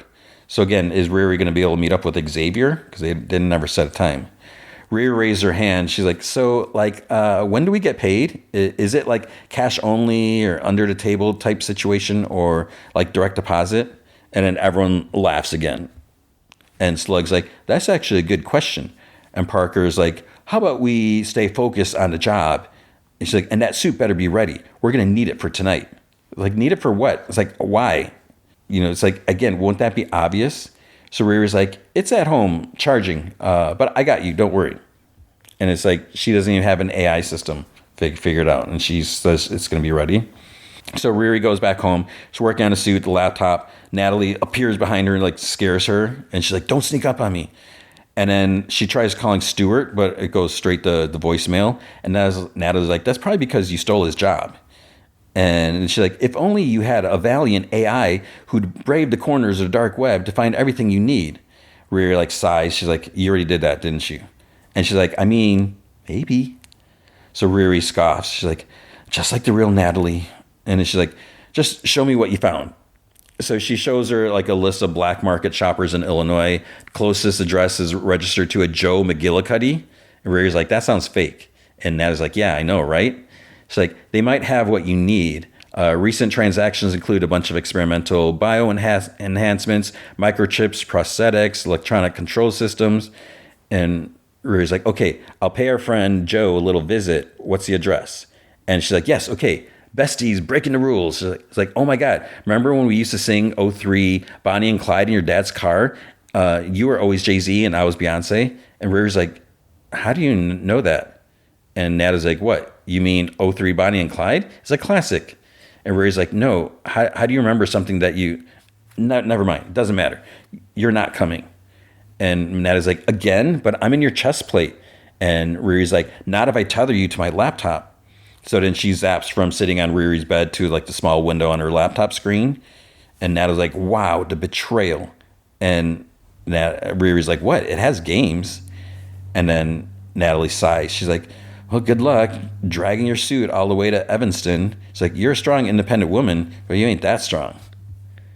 So Riri walks around a corner and she sees that little kid Landon with the wagon. He's like full of juice, like yelling, like selling stuff. And she asks if she can borrow the wagon. He's like, borrow in this economy? And he's like, nah. And Riri's like, I could give you 20. He's like, make it 40, you got a deal. And he's like, hey, don't blame me, blame inflation. So Riri's got the wagon. She steals there's like a Cubs fan. He's got a blanket. He's sleeping. She steals a blanket from him, and she covers the armor in her wagon. And then she's wheeling the armor like through the suburban neighborhood. She sees a guy, Joe. He gets out of his cars, and then he has like an encounter with a neighbor who keeps letting her dog poop on his lawn because they just did theirs or some flowers or something like that. Then he turns, because he doesn't really stand up to her or anything like that. But then he turns, his grocery bag busts as he starts, headed towards his house. So Riri goes, helps him. He has some like pomegranates. He's going to make like a juice or whatever. He asks Riri like what's in her blanket, and she said she's selling candy bars for troops or something like that. And for underprivileged, he's like, oh, I'll help underprivileged youth or whatever. He's like, how much for a bar? And she's like, one repulsor transmitter, micro brain machine interface system, and a nanosorbothane, something like whatever. And she lifts the blanket a little bit. And she's like, maybe we should take this inside. So inside, he's just like staring at her stuff, and she's like, where's your stash? He's like, you must have the wrong guy. Maybe whoever you're looking for lived here and forgot to change his address on the black market. And she's like, I didn't say anything about the black market. How do you know where the items came from? And he kind of stammers. He's like, it's a criminal story. He's like, I made an educated guess. So Riri's like, well, I'm going to make this easy for both of us. You don't work with me here. The FBI gets a call from a concerned neighbor and you rot in federal prison. And he's like, look at me. He's like, there's no way I can survive prison. Have you seen Orange is the New Black? He's like, they'll eat me alive. And she's like, listen, Joe, if that's your name. He's like, it is my real name. This is Joe McKillicuddy. It's like, sounds so fake. And she's like, just hand everything over and you can get back to making your persimmon jam. So this is where it's like, wow, Riri. He's like, you're some hero. It's like, okay, she's going to black market guy, but to try to blackmail him into giving... and how much would he have spent on this stuff? So he's like, okay. He's like, but I don't keep that stuff in the house. And she's like, well, I can go alone. He's unfortunately, my collection is protected by a biometric retinal scanner, and I'd really like to keep both my eyes, please. So they put the armor and the blanket on top of his Subaru, and they start driving. She gets a text. Hey, it's Natalie. I figured out how to text. Dope, right? Riri, are you getting these? Let me know if you're getting. It's Natalie, by the way. So she just puts her phone in her pocket, doesn't respond. Jim doesn't look too happy as he's driving. And then his lips are like starting to quiver. And she's like, notices him. She's like, are you crying? He's like, sorry. He's like, sometimes it just happens. It's totally involuntary. And she's like, crying? He's like, it'll go away on its own. Just ignore me. And she's like, is this because you got blackmailed? And Joe's like, no, I can handle blackmail. I get blackmail like twice a day. He's like, I don't want to give all my stuff away to a stranger. You know how long it took me to find a real chest repulsor transmitter? And she's like, I'm sorry. I'm selling a part where you get blackmailed twice a day. What other shady things are you into, Joe? And he's like, it's my coworker, Frank. He tricked me into doctoring a report for a client, and now he hangs a violation over my head, which is ironic, by the way, because we're tech ethicists. And she's like, Joe, you got to demand respect. And he's like, right. Well, that's easy for you to say. You have a menacing iron suit. And he kind of scoffs. He's like, people have no choice but to respect you. And she's like, bruh, you were born with that kind of power. Own it. Don't let Frank or your poopy neighbor or anybody else walk all over you. Except for me. I'm allowed because I got the menacing armor suit. And he like gives her a look. And then he like turns on the radio or CD player or whatever. Alanis Morissette's You Oughta Know comes on. And Riri starts kind of like quietly singing along. He's like, I didn't take you for an Alanis fan. And she's like, I'm a complicated creature, Joe. Which I should interrupt here and mention one thing that I mentioned before, how there's the mural of Natalie and Gary. I was like, how is it still there? I realized later that was outside the garage. So that's why it's still there. It's like, okay, that makes sense. Instead of being on some random building, but still, I feel like someone would have painted over. But okay, if it's next to the garage, that makes sense. The other thing I just want to mention here with Joe, shake my fist. I don't know if it's mentioned in episode 3, but I happened to look on IMDb because the siblings in the Thug Squad, because I was like, oh, the one is played by the actor who was in Talk to Me, that A24 horror movie. But no, it turns out Zoe is actually playing both siblings. But because the hair is different, I didn't notice at first. So I don't understand why you would do that. So, okay, you want someone to play twins. I feel like that just makes more work. Because like, yeah, you could you're only hiring one person to play two roles, but then if you film a scene like where everyone's in the same room, you have to like film it twice to unless you just like CG it in whatever. It seems more work. But going back to IMDb, I found something out about Joe, and I was just like, I was so bummed. So that's what I was saying. I don't know if they mention if that's revealed in episode 3, where we find out a little bit more about Joe. Okay, so in Riri's room, Natalie's listening to the audio of Riri talking about how she was trying to rebuild when she was talking to her, she was trying to rebuild a complicated Wakandan AI called Griao, and she mentions that she's staring at a hologram of her dead best friend instead.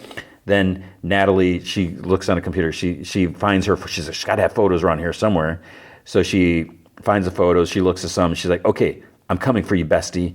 And she's like, "Now, how the hell do I get out of here?" So then she finds a firewall system. There's like all these different like firewall locks, and she's able to randomly enter, go through all the combinations, whatever, and start unlocking them. In the other room, Ronnie, Riri's mom, she's like painting. Then Riri, as she's like looking for other devices, she accidentally projects her image through like a projector, because a projector is kind of like shining light on where Ronnie's painting. So then all of a sudden Natalie's image is right there, and then Ronnie turns around and she like gets freaked out and she's like, "Back, Satan," or something like that. And it's like, "Oh, you weren't supposed to see me." And Ronnie's like, "Natalie?" She's like, "How the hell?" And she's like, "Relax, Ms. Ronnie. It's I'm not a ghost. I'm just an AI coming from that little projector you got over there." Her mom like chuckles. She's like, "Oh, word?" And Natalie's like, "Word." And then Mom's like, "Riri made you?" And she's like, "Yeah." So back in the car, they're both singing very loudly to "You Ought to Know." The song ends, and he's like, we're almost there. And she's like, "You better not try anything." He's like, "What do you mean? Like, oh, like kill? You think I'm gonna kill you?" And he laughs. He's like, "That's fresh. It's hilarious that you think I'm capable of something like that." So they arrive. They uncover the suit on top. They bring it in with the wagon. And she's like, "How'd you find this place?" And he's like, "After I bought my first set of biometric mechatronics, I was riddled with guilt. I couldn't eat. I couldn't sleep. Eventually, I turned this silo into a bunker to hide my growing collection of bionics." And she's like, "That's really weird, Joe." So he goes in. She's a little hesitant. He types in a keypad, beep, beep, beep, and it scans his eye. Door unlocks. She actually goes in first. There's like stairs that lead down. And then he goes in, closes the door, but it's like, okay, is she going to be able to get out? But she's like impressed with the room. She's like, "What are you going to do with all this?" It's like, "Are you planning a global takeover? Should we be worried?" And he's like, "Calm down. It's nothing more than a quirky hobby." She's like, "A shady-filled bunker with illegal weapons and bionics, you call a quirky hobby?"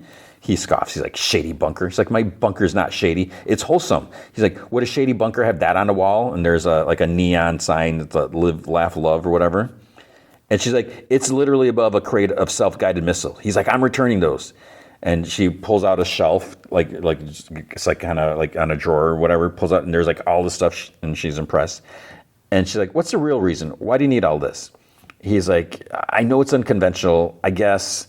He sighs. He's like, "The bunker makes me feel close to my dad. He was an engineer constantly going on about, tech is the future. And I always believe that to an extent, except the future isn't piling on layers of clunky metal and wrapping ourselves in wire."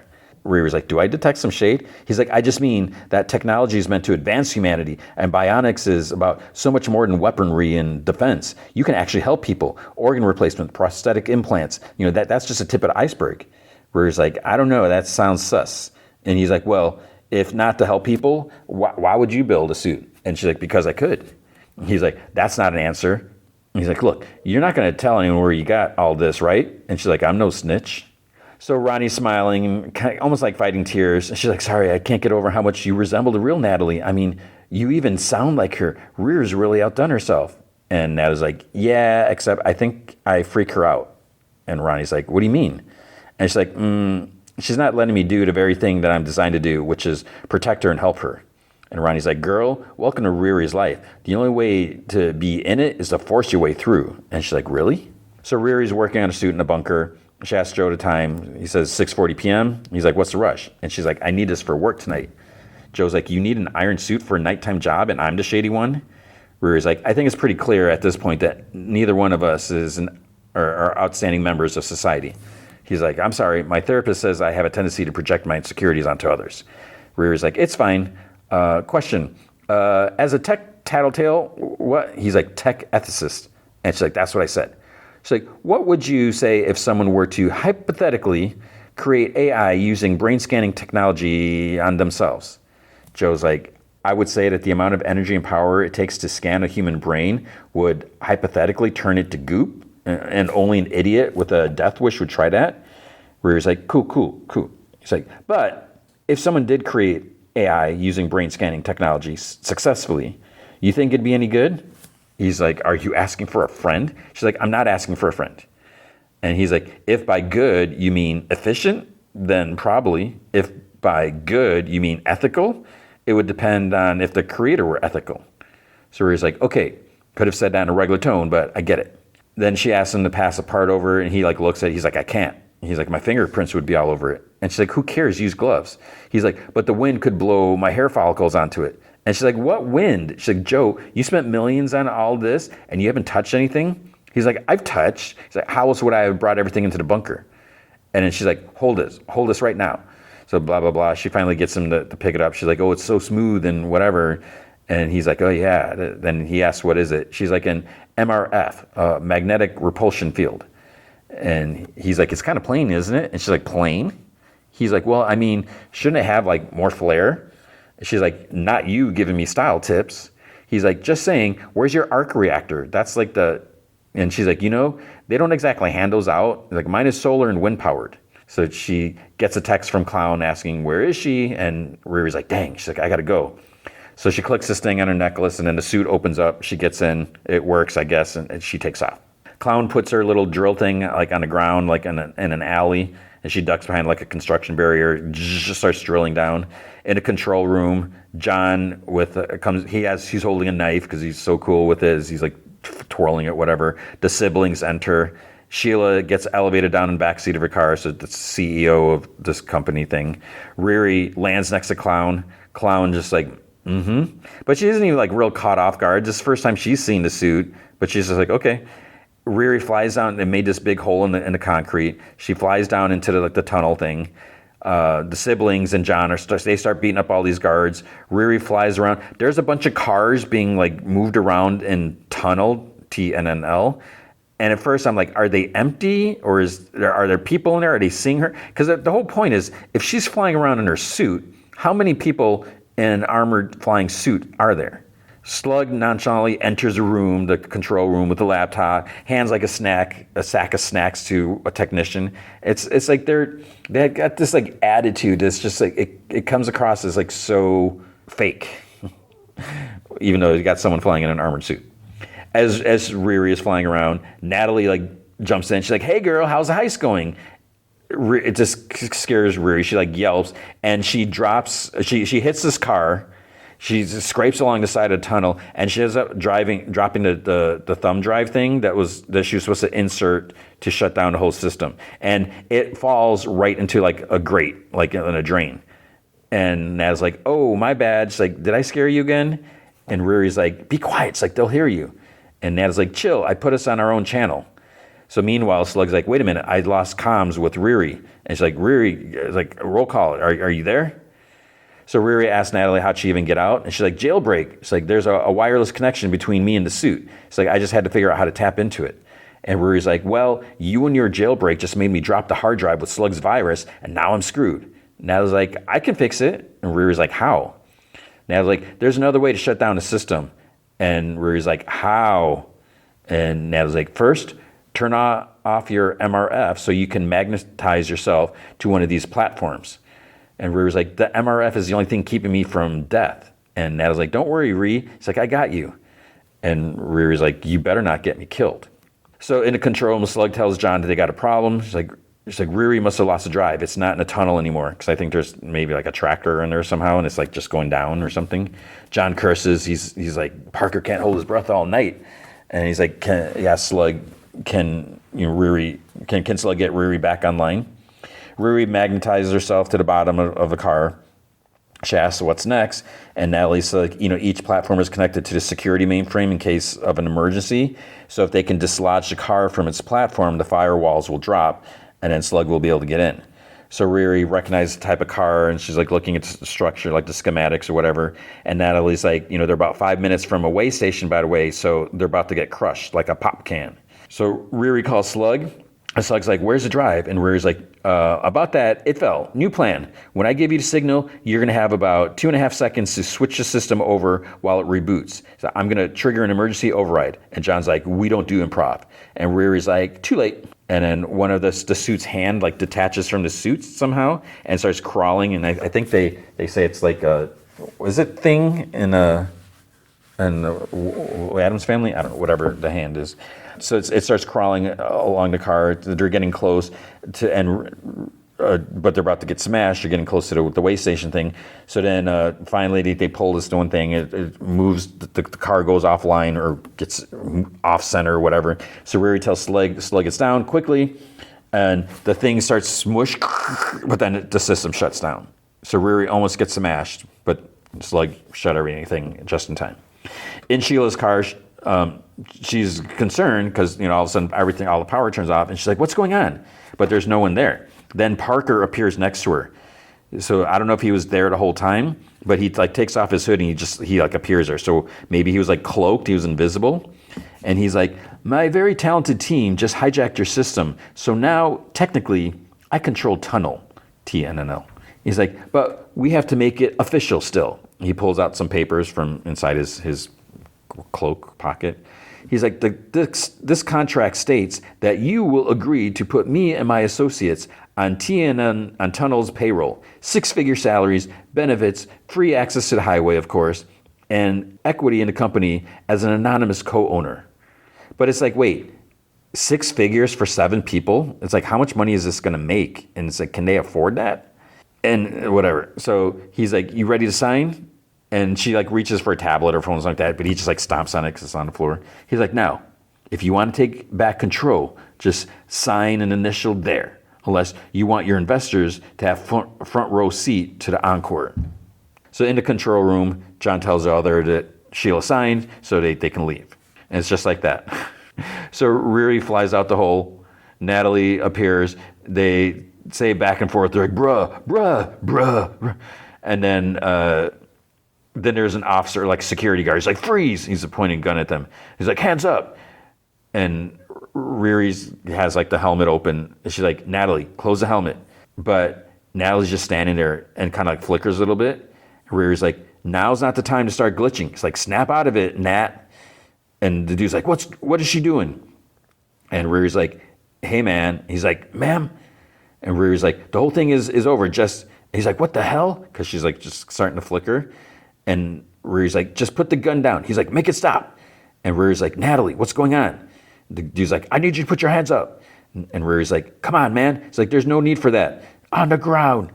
And Riri's like, close the helmet, Nat. On the ground. Natalie, close the helmet. And then Natalie disappears. And she's like, Natalie, give me control of the suit. The guard's like, get down or I'll shoot. And then there's a gunshot from behind Riri.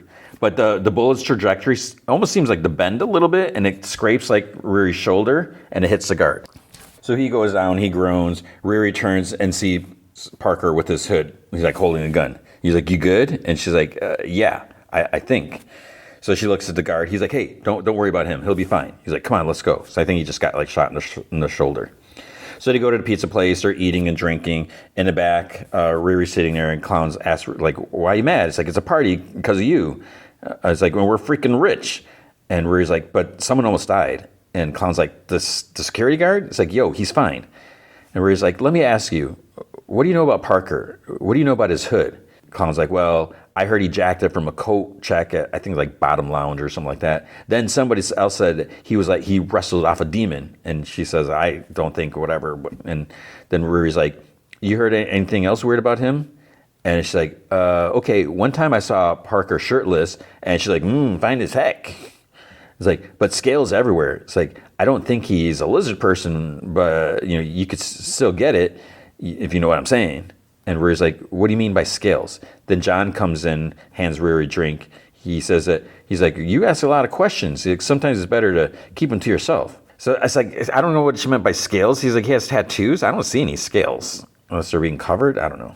But then Parker calls everyone. He's like, oh, let's bring it in. And they're all sitting there. This might be the prettiest group of washed up criminals I ever saw. He's like, he was alone since he was a kid. If John hadn't found him, he wouldn't be here.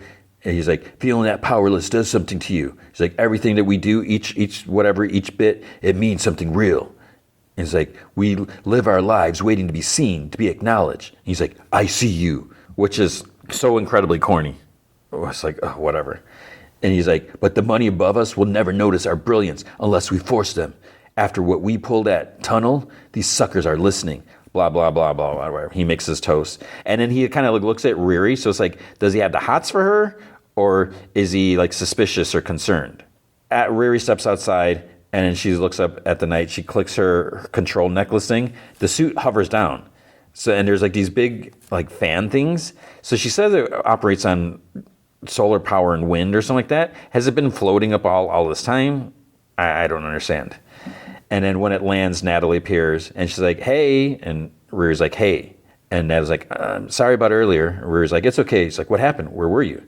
Natalie's like, I saw the gun and I froze. I don't know why. So Riri's like, what do you remember about that night?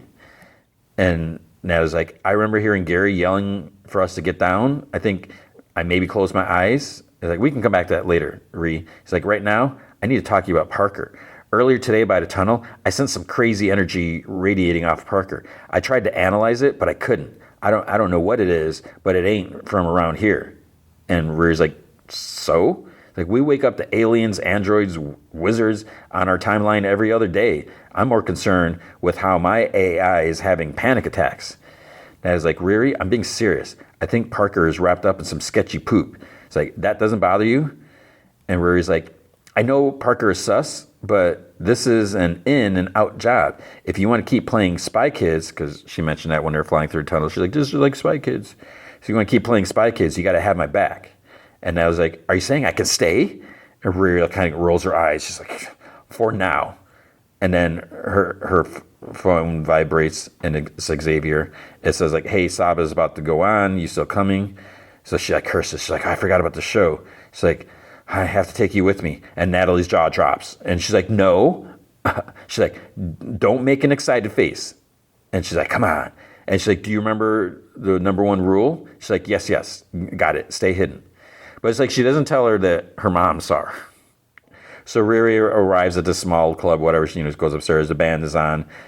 She goes up to Xavier, and they talk after. They joke, whatever. And then she's like, I listened to mixtape. And she's like, definitely put me in my feels. He's like, He's like, sometimes I listen to it when I get the urge to talk to her. He's like, I wish I could right now, honestly. And she's like, same. So she's not going to tell him. Parker is like leaning over a table. The hood is like in the vault room. He appears to be like in pain or something like that. And then like disembodied voices whispers like, did you like it? And then like a man's voice is like, what is it you most desire? So are these voices, I don't know if it's been confirmed yet or not, because I've heard it is, it's not. Is this Mephisto? Did they make a deal with him? Is that where he got the cloak from? We'll have to watch the show to find out. And then he takes off his shirt. You see like tattoos on his back. John walks in. He's like, bro, look at that. And like the tattoo, like the veins, whatever, the lines, just like they're kind of getting longer or something like that. And Parker grunts. He's like, it's fine. And John's like, nah, it's not. He's like, look, I can't keep covering this poop up for you, bro. And Parker's like, I said it's fine. He's like, stop worrying about me. I'm not a kid anymore. And John's like, oh yeah? You so grown? Look what it's doing to you. And Parker's like, price I got to pay after what he did to me. What, who did? Mephisto? And he's like, can I have some privacy, please? And John's like, yeah. So then we see Riri like trying to sneak in, like quietly enter. Her mom's still awake. She's like, where have you been? And she's like, I had to work late, and then I had the show with Xavier. And Ronnie's like, right. When were you going to tell me about your little friend? And she's like, she doesn't know what she's talking about. And she's like, Natalie. And she's like, baby, she's incredible. And she's like, it's like you brought back her entire soul. She has the same mannerisms, same voice, same smile. And she's like, can you make me one of Gary? And Riri's like, no, Mom, sorry. Like, honestly, I don't even know what Natalie is. I wish I did.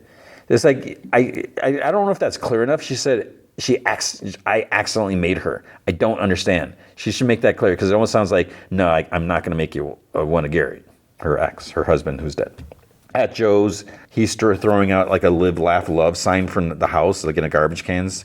And then he's kind of like proud of himself or whatever, but then he turns to go back inside, steps in some dog crap from his neighbor's dog, like in his grass, whatever, in the front. He turns, he looks across the street, goes back inside. He's like trying to wipe his shoe on the grass, whatever. He heads over to his neighbors. He's got some in his hands. They're like little clippers.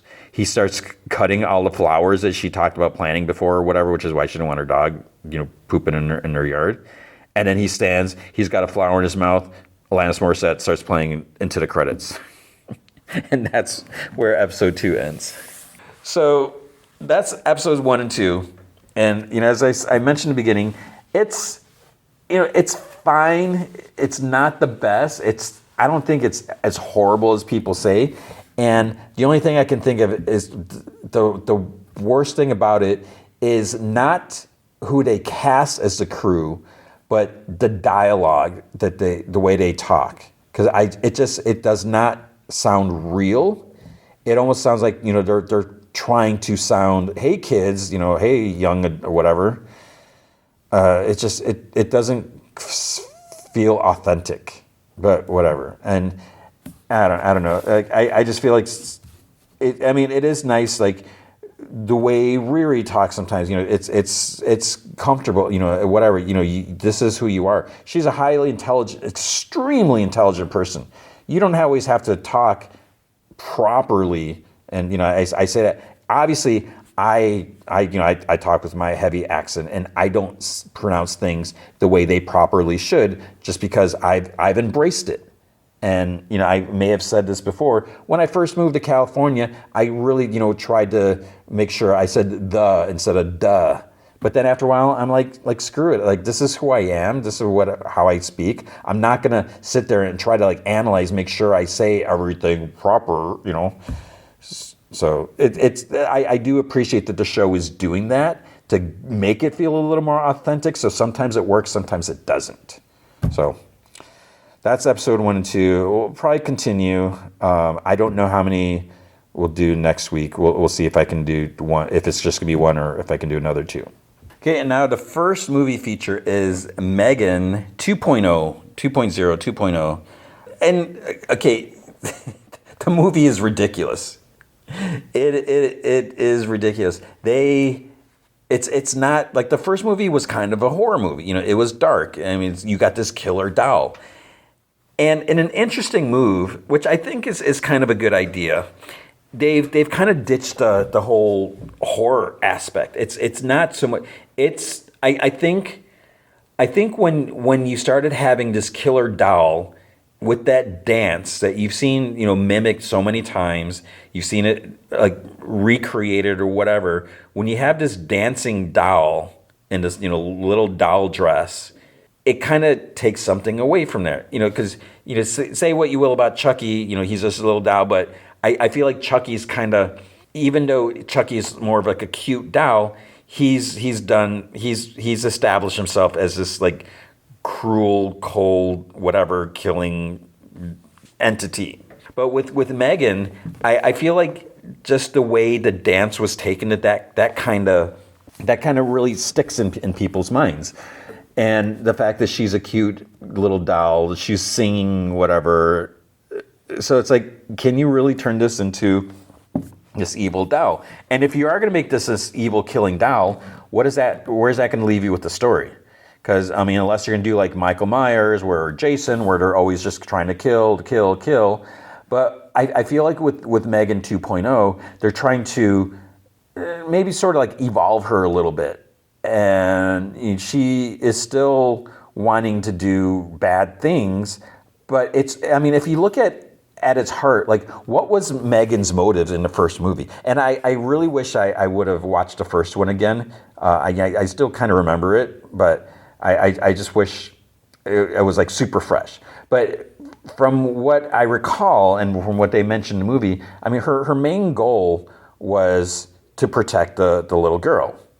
And that's always what she wanted to do. She just did that in extreme ways, like super hardcore extreme ways, which, not okay. So where this movie picks up, it's 2 years later. They use the same, I'm pretty sure it's the same actor, the little girl, but because she's supposed to be 12 in this movie. She looks a little older than 12, but it's interesting seeing how things have evolved and where they're at. And the Gemma, who built M3GAN, who designed M3GAN, she's now like advocating, like hardcore advocating for like no AI. Like this needs to be regulated. Like people should not, she's like, kids should not be on their phones or tablets. There should be limits. And we see like some scenes where the kid, Katie, she's like on her tablet, and then Gemma comes in. It's like time's up, and she like takes it away. So she's like she wrote a book, and she's really trying to get this legislation, whatever, and blah blah blah, stuff like that. Basically, what happens, the gist of the movie, and we see like government people, they're doing a test with another country, and it's like they built their own M3GAN, but they call her Amelia, and she's able to go and infiltrate, but she's like deadly. What ends up happening though, where they think that they have control, because they're supposed to get to this like scientist guy or whatever, who I don't know if he's being held captive, being forced to do stuff, but she basically refuses their command and takes things into her own hands. There becomes the trouble. So now you got this rogue, deadly AI, not quite a doll, because it's almost like an adult. And how do you stop this? So now it's just getting, targeting higher and higher things. And what the movie ends up coming down to is like, okay, they need M3GAN to fight Amelia, because how do you stop this AI? You need a deadly AI to stop the deadly AI. It turns out, spoiler, M3GAN is still around. She wasn't destroyed like they thought. she's kind of been in hiding. She's like, you got to put me in a body. She's like, I can help. And Gemma's like, are you crazy? She's like, there's no way, that is never going to happen. I'm never going to put you in another body. And she's like, but we have to, it's for to help to save the world, whatever people. But I mean, obviously, her main concern is she wants to save Katie, but and with everyone else. So that's what it comes down to is they have to bring M3GAN back in order to fight Amelia. And where things get like more absurd is it's with all this AI and tech, it starts like going beyond like where we're at reality. I mean, we're seeing more and more innovations. Even though with like the driverless cars and stuff like that, you're seeing all this crazy stuff that's happening. And why couldn't you build like an exoskeleton to help move and mobility? And so we get all this different stuff. And M3GAN is just, because she's so sassy, it's just that's where it just gets absurd. So I saw like some people saying, oh, it's kind of like the Terminator or whatever. And it kind of is, but it isn't. I mean, it's a little, Terminator had some humor in it. I feel like this has a little more humor. There's some cool fight scenes. There's you got robot fighting robot, and you got these deadly robots and just all these different things. And they just really like raised the bar into like what they do and that. And I think that's a good thing. They're embracing how ridiculous this concept is. So let's like push it forward. So again, rather than just having this doll trying to kill people, M3GAN's actually trying to do some good. She wants to do it on her terms. Gemma's not willing to give her full, free reign. She wants to try to keep her on a leash, and blah blah blah. And there's like other things, other factors and stuff that obviously are gonna mess things up. So I think I mean I enjoyed it. I thought it was funny at times, and it was interesting, and yeah, there was part I was like almost cracking up, but it doesn't push it too far where it starts to feel like satire. So I feel like I feel like it was just a right balance of everything of humor and action and violence and just all of that. Uh, yeah, I don't want to give anything else away. What I did find interesting is the first movie, because I was like, how are you going to change? Because the first movie seemed kind of like simple with what they did, and this movie feels bigger. So the first movie had a $12 million budget. This one, it says it's 15 to 25 million. So that's it doesn't, it's not that much. I mean, if it is closer to the 25 million, then okay, but because I feel like they do some bigger stuff. Yeah, so we'll see how it does. It's projected to make 20 million over the weekend. I don't know. It made 1.5 million on Thursday night, so we'll see how it does. But the rating for this, what is this rated? I feel like it would be a PG-13. I don't know. I could be wrong about that. It's not going to win any awards, probably. Like as of now, let's see. It's on Rotten Tomatoes, it's at a 57%, and that's where I feel like you gotta relax. Just embrace it for what it is. Just like they're embracing themselves. And it's okay if it's a cheesy movie, if it's silly, because that's what they're going for. So I just think some people are just like, oh, whatever. I think I don't know. It just some people need to just relax a bit and just enjoy the movie, for what it is. And like I said, I think I said it.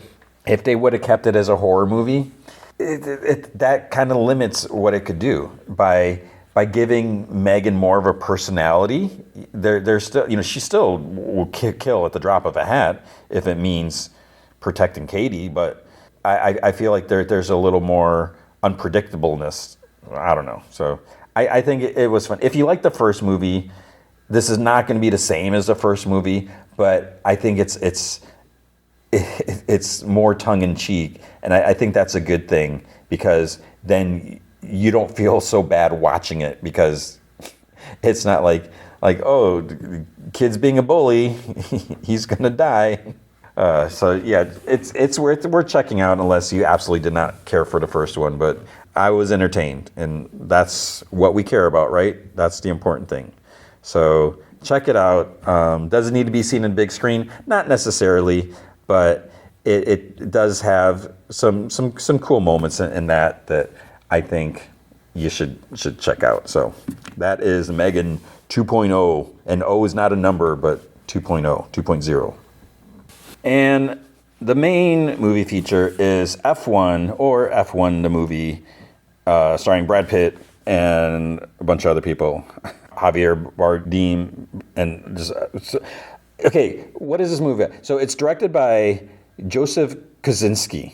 What I find interesting about that, because what I saw some people were like, oh, it's just like it's trying to be like Top Gun or whatever. It's like, okay, Joseph directed Top Gun Maverick, so it's not trying. I mean, it's just whatever the vibe, whatever. It's okay. I really enjoyed this movie. Let me say this. I'm not a big F1 fan. I'm not a race fan. I've seen bits of it, but I'm just like not. I know that's a whole culture thing, and I feel like it started when they did like these Netflix specials on the different drivers or something like that. My my wife and her family and her sisters and I think her brother, they're all into it, but they have racing in their family. My father-in-law, my grandfather-in-law, and on both sides of the family, they have race and they have race different types of cars and that. So cars is a big thing. My wife watches the F1 like all the time. She's always talking about this, and I don't watch it because, one, they're usually on at odd times. Like, I think the last one, my wife, she's like, I'm gonna have to get up at 5 a.m. to watch the race because it's in Monaco or it's somewhere, whatever it's at. And, they're live when they stream or whatever. I just don't have the time. As I keep saying, I spend so much time, with teaching, that takes up a whole bunch of time. And then watching the shows that I watch, watching the movies that I watch, reading all the comics, and then doing the podcast, editing the podcast, that takes up so much time. So I don't really watch the race. All that being said, this is a fantastic movie. And as I was watching this, since I know very little about the actual F1 world, part of me is, as I'm watching, I was like, wow, because I watched this last Wednesday, they did like a special early whatever screening I went to. And as I'm watching this, I'm like, I wonder how will like the actual fans of F1, how will they take this? Is this accurate? Or is this just going to be like so Hollywood and so fake or whatever and stuff like that? But as I was watching it, I was into it. And I mean, this definitely should be seen on a big screen, with a great sound system, because you want to get immersed. Like, if it was convenient, I would say, yeah, see this in IMAX. I'm not going to drive to the city and parking and do all that stuff to see an IMAX movie. It's just too much of a hassle. But I feel like there is something worth, you want to see this as big a screen as possible. I will also say this, to go in a complete opposite. If you have an iPhone and you go to the Apple TV app, there is a haptic trailer for this movie. I saw someone on TikTok talk about this. I'm like, wait, what? So I checked it out, and it's really cool because if you have an iPhone, especially like the newer iPhone, there's all these different types of vibrations and stuff like that for the different things, whatever happens. So this trailer, it kind of makes you feel like you're in the trailer. Like, the seatbelt click, you feel that click. When you're driving, you can kind of feel a little vibration. When it starts hitting like the kind of the curb, not really the curb, but like the little divider things at the end of the lane, you can like feel that and everything. So this haptic trailer, it's really cool. You feel all these little vibrations and everything like that. But don't watch it on the phone. Don't watch it on the TV. Watch it on the big screen. It's great. And the other thing, it's friggin' Brad Pitt. I know there's some people are anti-Brad Pitt. I love Brad Pitt. And I feel every movie he does, I mean, he is that whatever quirky, charming rascal character. And I don't know if what he's like in real life, because it's a he said, she said. I don't know, but he does a great job in the movies. And I love what he does and what he brings to the screen. So basically, Brad Pitt is kind of like a washed up former racer. He just does all these other stuff, the smaller races. And Javier Bardem owns like a F1 team, and he wants to bring him in, and because they haven't won any races, and he's about to lose, he's like millions in debt, whatever. So he wants to bring Sonny, Brad Pitt out, and so you kind of have that. And then the other racer, because there's two racers, is this young rookie guy. He's he is extremely cocky. He's all about the social media. And then he's like, who's this old? And he's just arrogant, and he sucks so bad at times. When you look at this guy, it's like, oh my gosh, I do not like this guy, because he just thinks he's the poop, and he's not. So you have that whole dynamic there, and and of course Brad Pitt, he's got all this experience. It's just I feel like all that. It just works really well. Now, when you look at parts of the movie, it's like, okay, this feels kind of cliche. Maybe it's predictable. And I would think that in a lot of ways, it's not as predictable as you might think. Because, you would think like, oh, this is probably going to happen. But that might not happen. It's like, holy crap, that just happened? So I feel like even though you might think like, oh, I know how it's going to end or whatever, but then it starts to veer into a different lane, pun intended. And I feel like they just do a really, really good job, balancing all that. And to go back and answer how real is this, because, I after I saw it, I mentioned it to my wife, because she was out of town and she just got back while I was watching it. And she's like, no, they brought in people and they were saying, it's like, oh no, it wouldn't do this. It would be more like this on this turn. And, because there are actual tracks and everything. So they went they went full on. If you look, I'm looking on the Wikipedia page and there's 25 different drivers and personnel or whatever that are in the movies. Or I think there's 25 drivers and then there's some different CEO of Formula One, McLaren, and all these other people. They even have some commentators that were there. So I think that's great that they probably used the actual tracks as well. So I feel like that's great because since F1 is such a big thing now, that I feel like if you tried here's this imaginary course, people are gonna really just be turned off by that. It's gonna. So even though it's a movie, I feel like if you're gonna call it F1, if you're gonna base it off an actual type of race, you should be as close and authentic as possible. And apparently they did. So yeah, it was. But it's crazy. So Jerry Bruckheimer is a producer. According to this, back in 2021. There was a bidding war because it's this Brad Pitt movie, Jerry Bruckheimer, what's going on, and all this started going on. And then what's interesting is I don't understand how all this works. So Apple, they acquired the distribution rights. It says in a package deal worth 130 to 140 million before above the line compensation. So this means. Let's see, above the line refers to the list of individuals who guide and influence creative decision, blah, these, okay, whatever.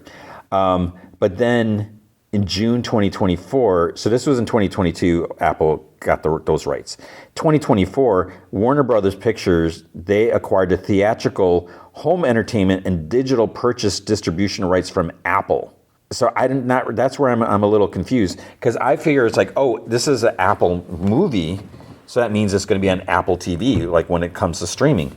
But if Warner Brothers has the home entertainment, then that means it'll probably be on HBO Max. So I don't know. Maybe it'll be a joint thing or something like that. Yeah, so wait. Apple retains SVOD rights, video on demand. It will become available on Apple TV at a later date.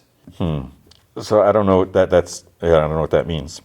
But Warner Brothers will probably sell the Blu-rays. Maybe, I don't know. But regardless of all that, now to make this movie, you say, oh, this is a movie about race cars, right? Okay. The budget is $200 million. $200 million to do this. And is it to buy all these cars? Because cars get smashed? Is it to fly in all the different people?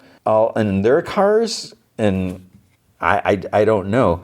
It's so $200 million, and it's going to probably. It made $10 million in previews, including $7 million from Thursday.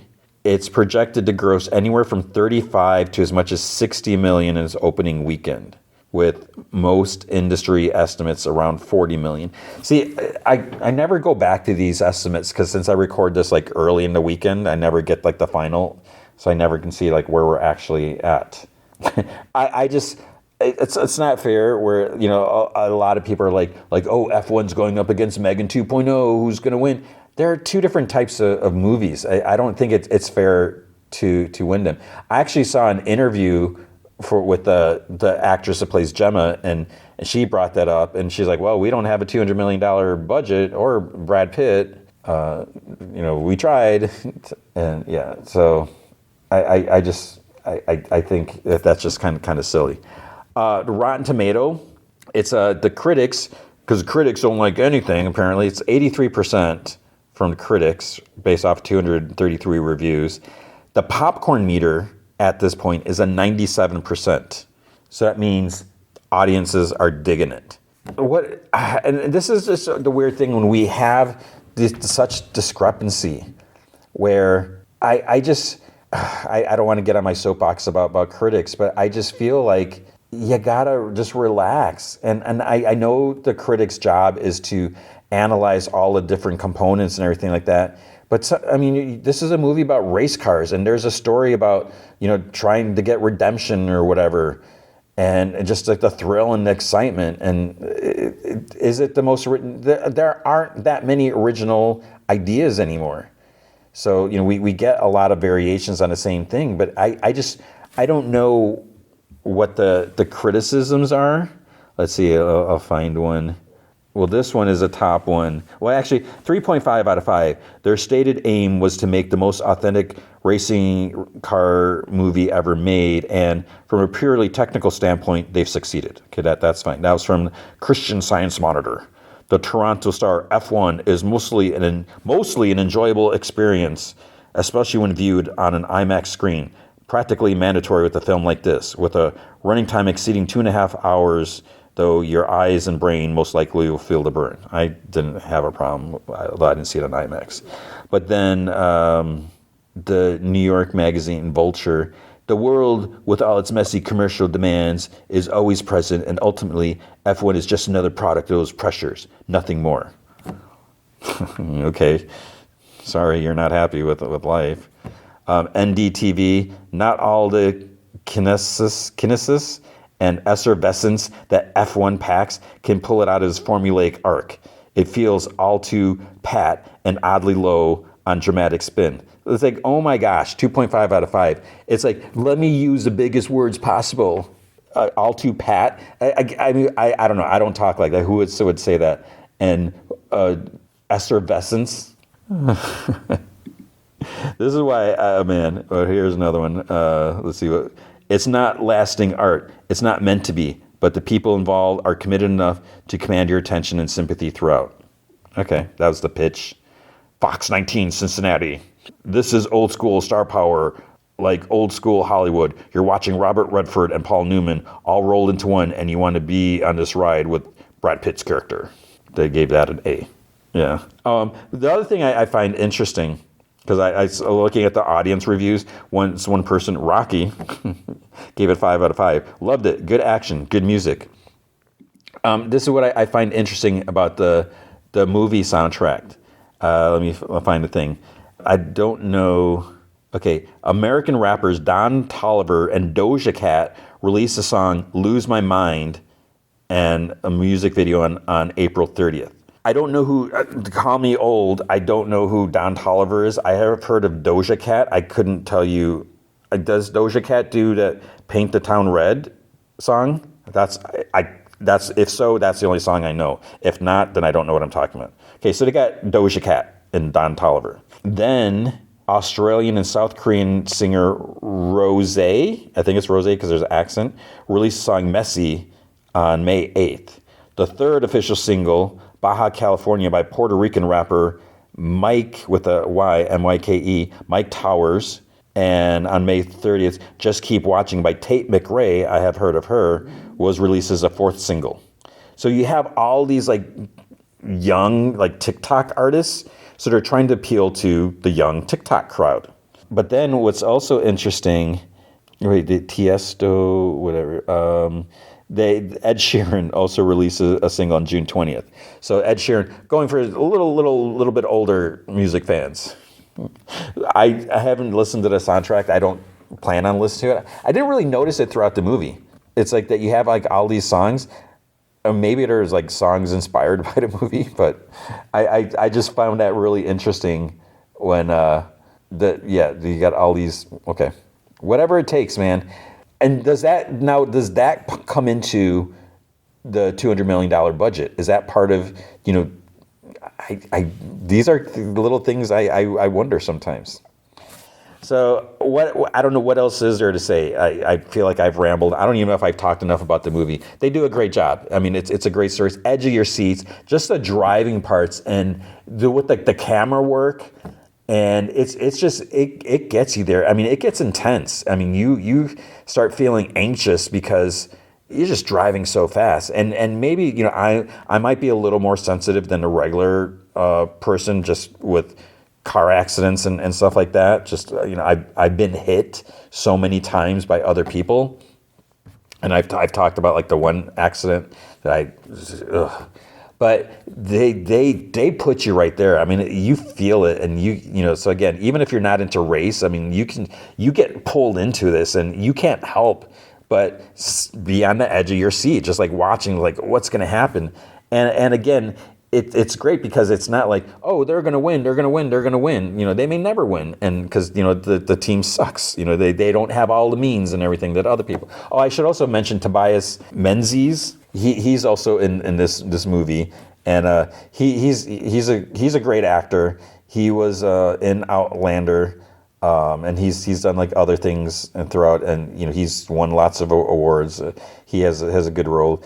I should also mention that Damson Idris, he's the other driver. He's great.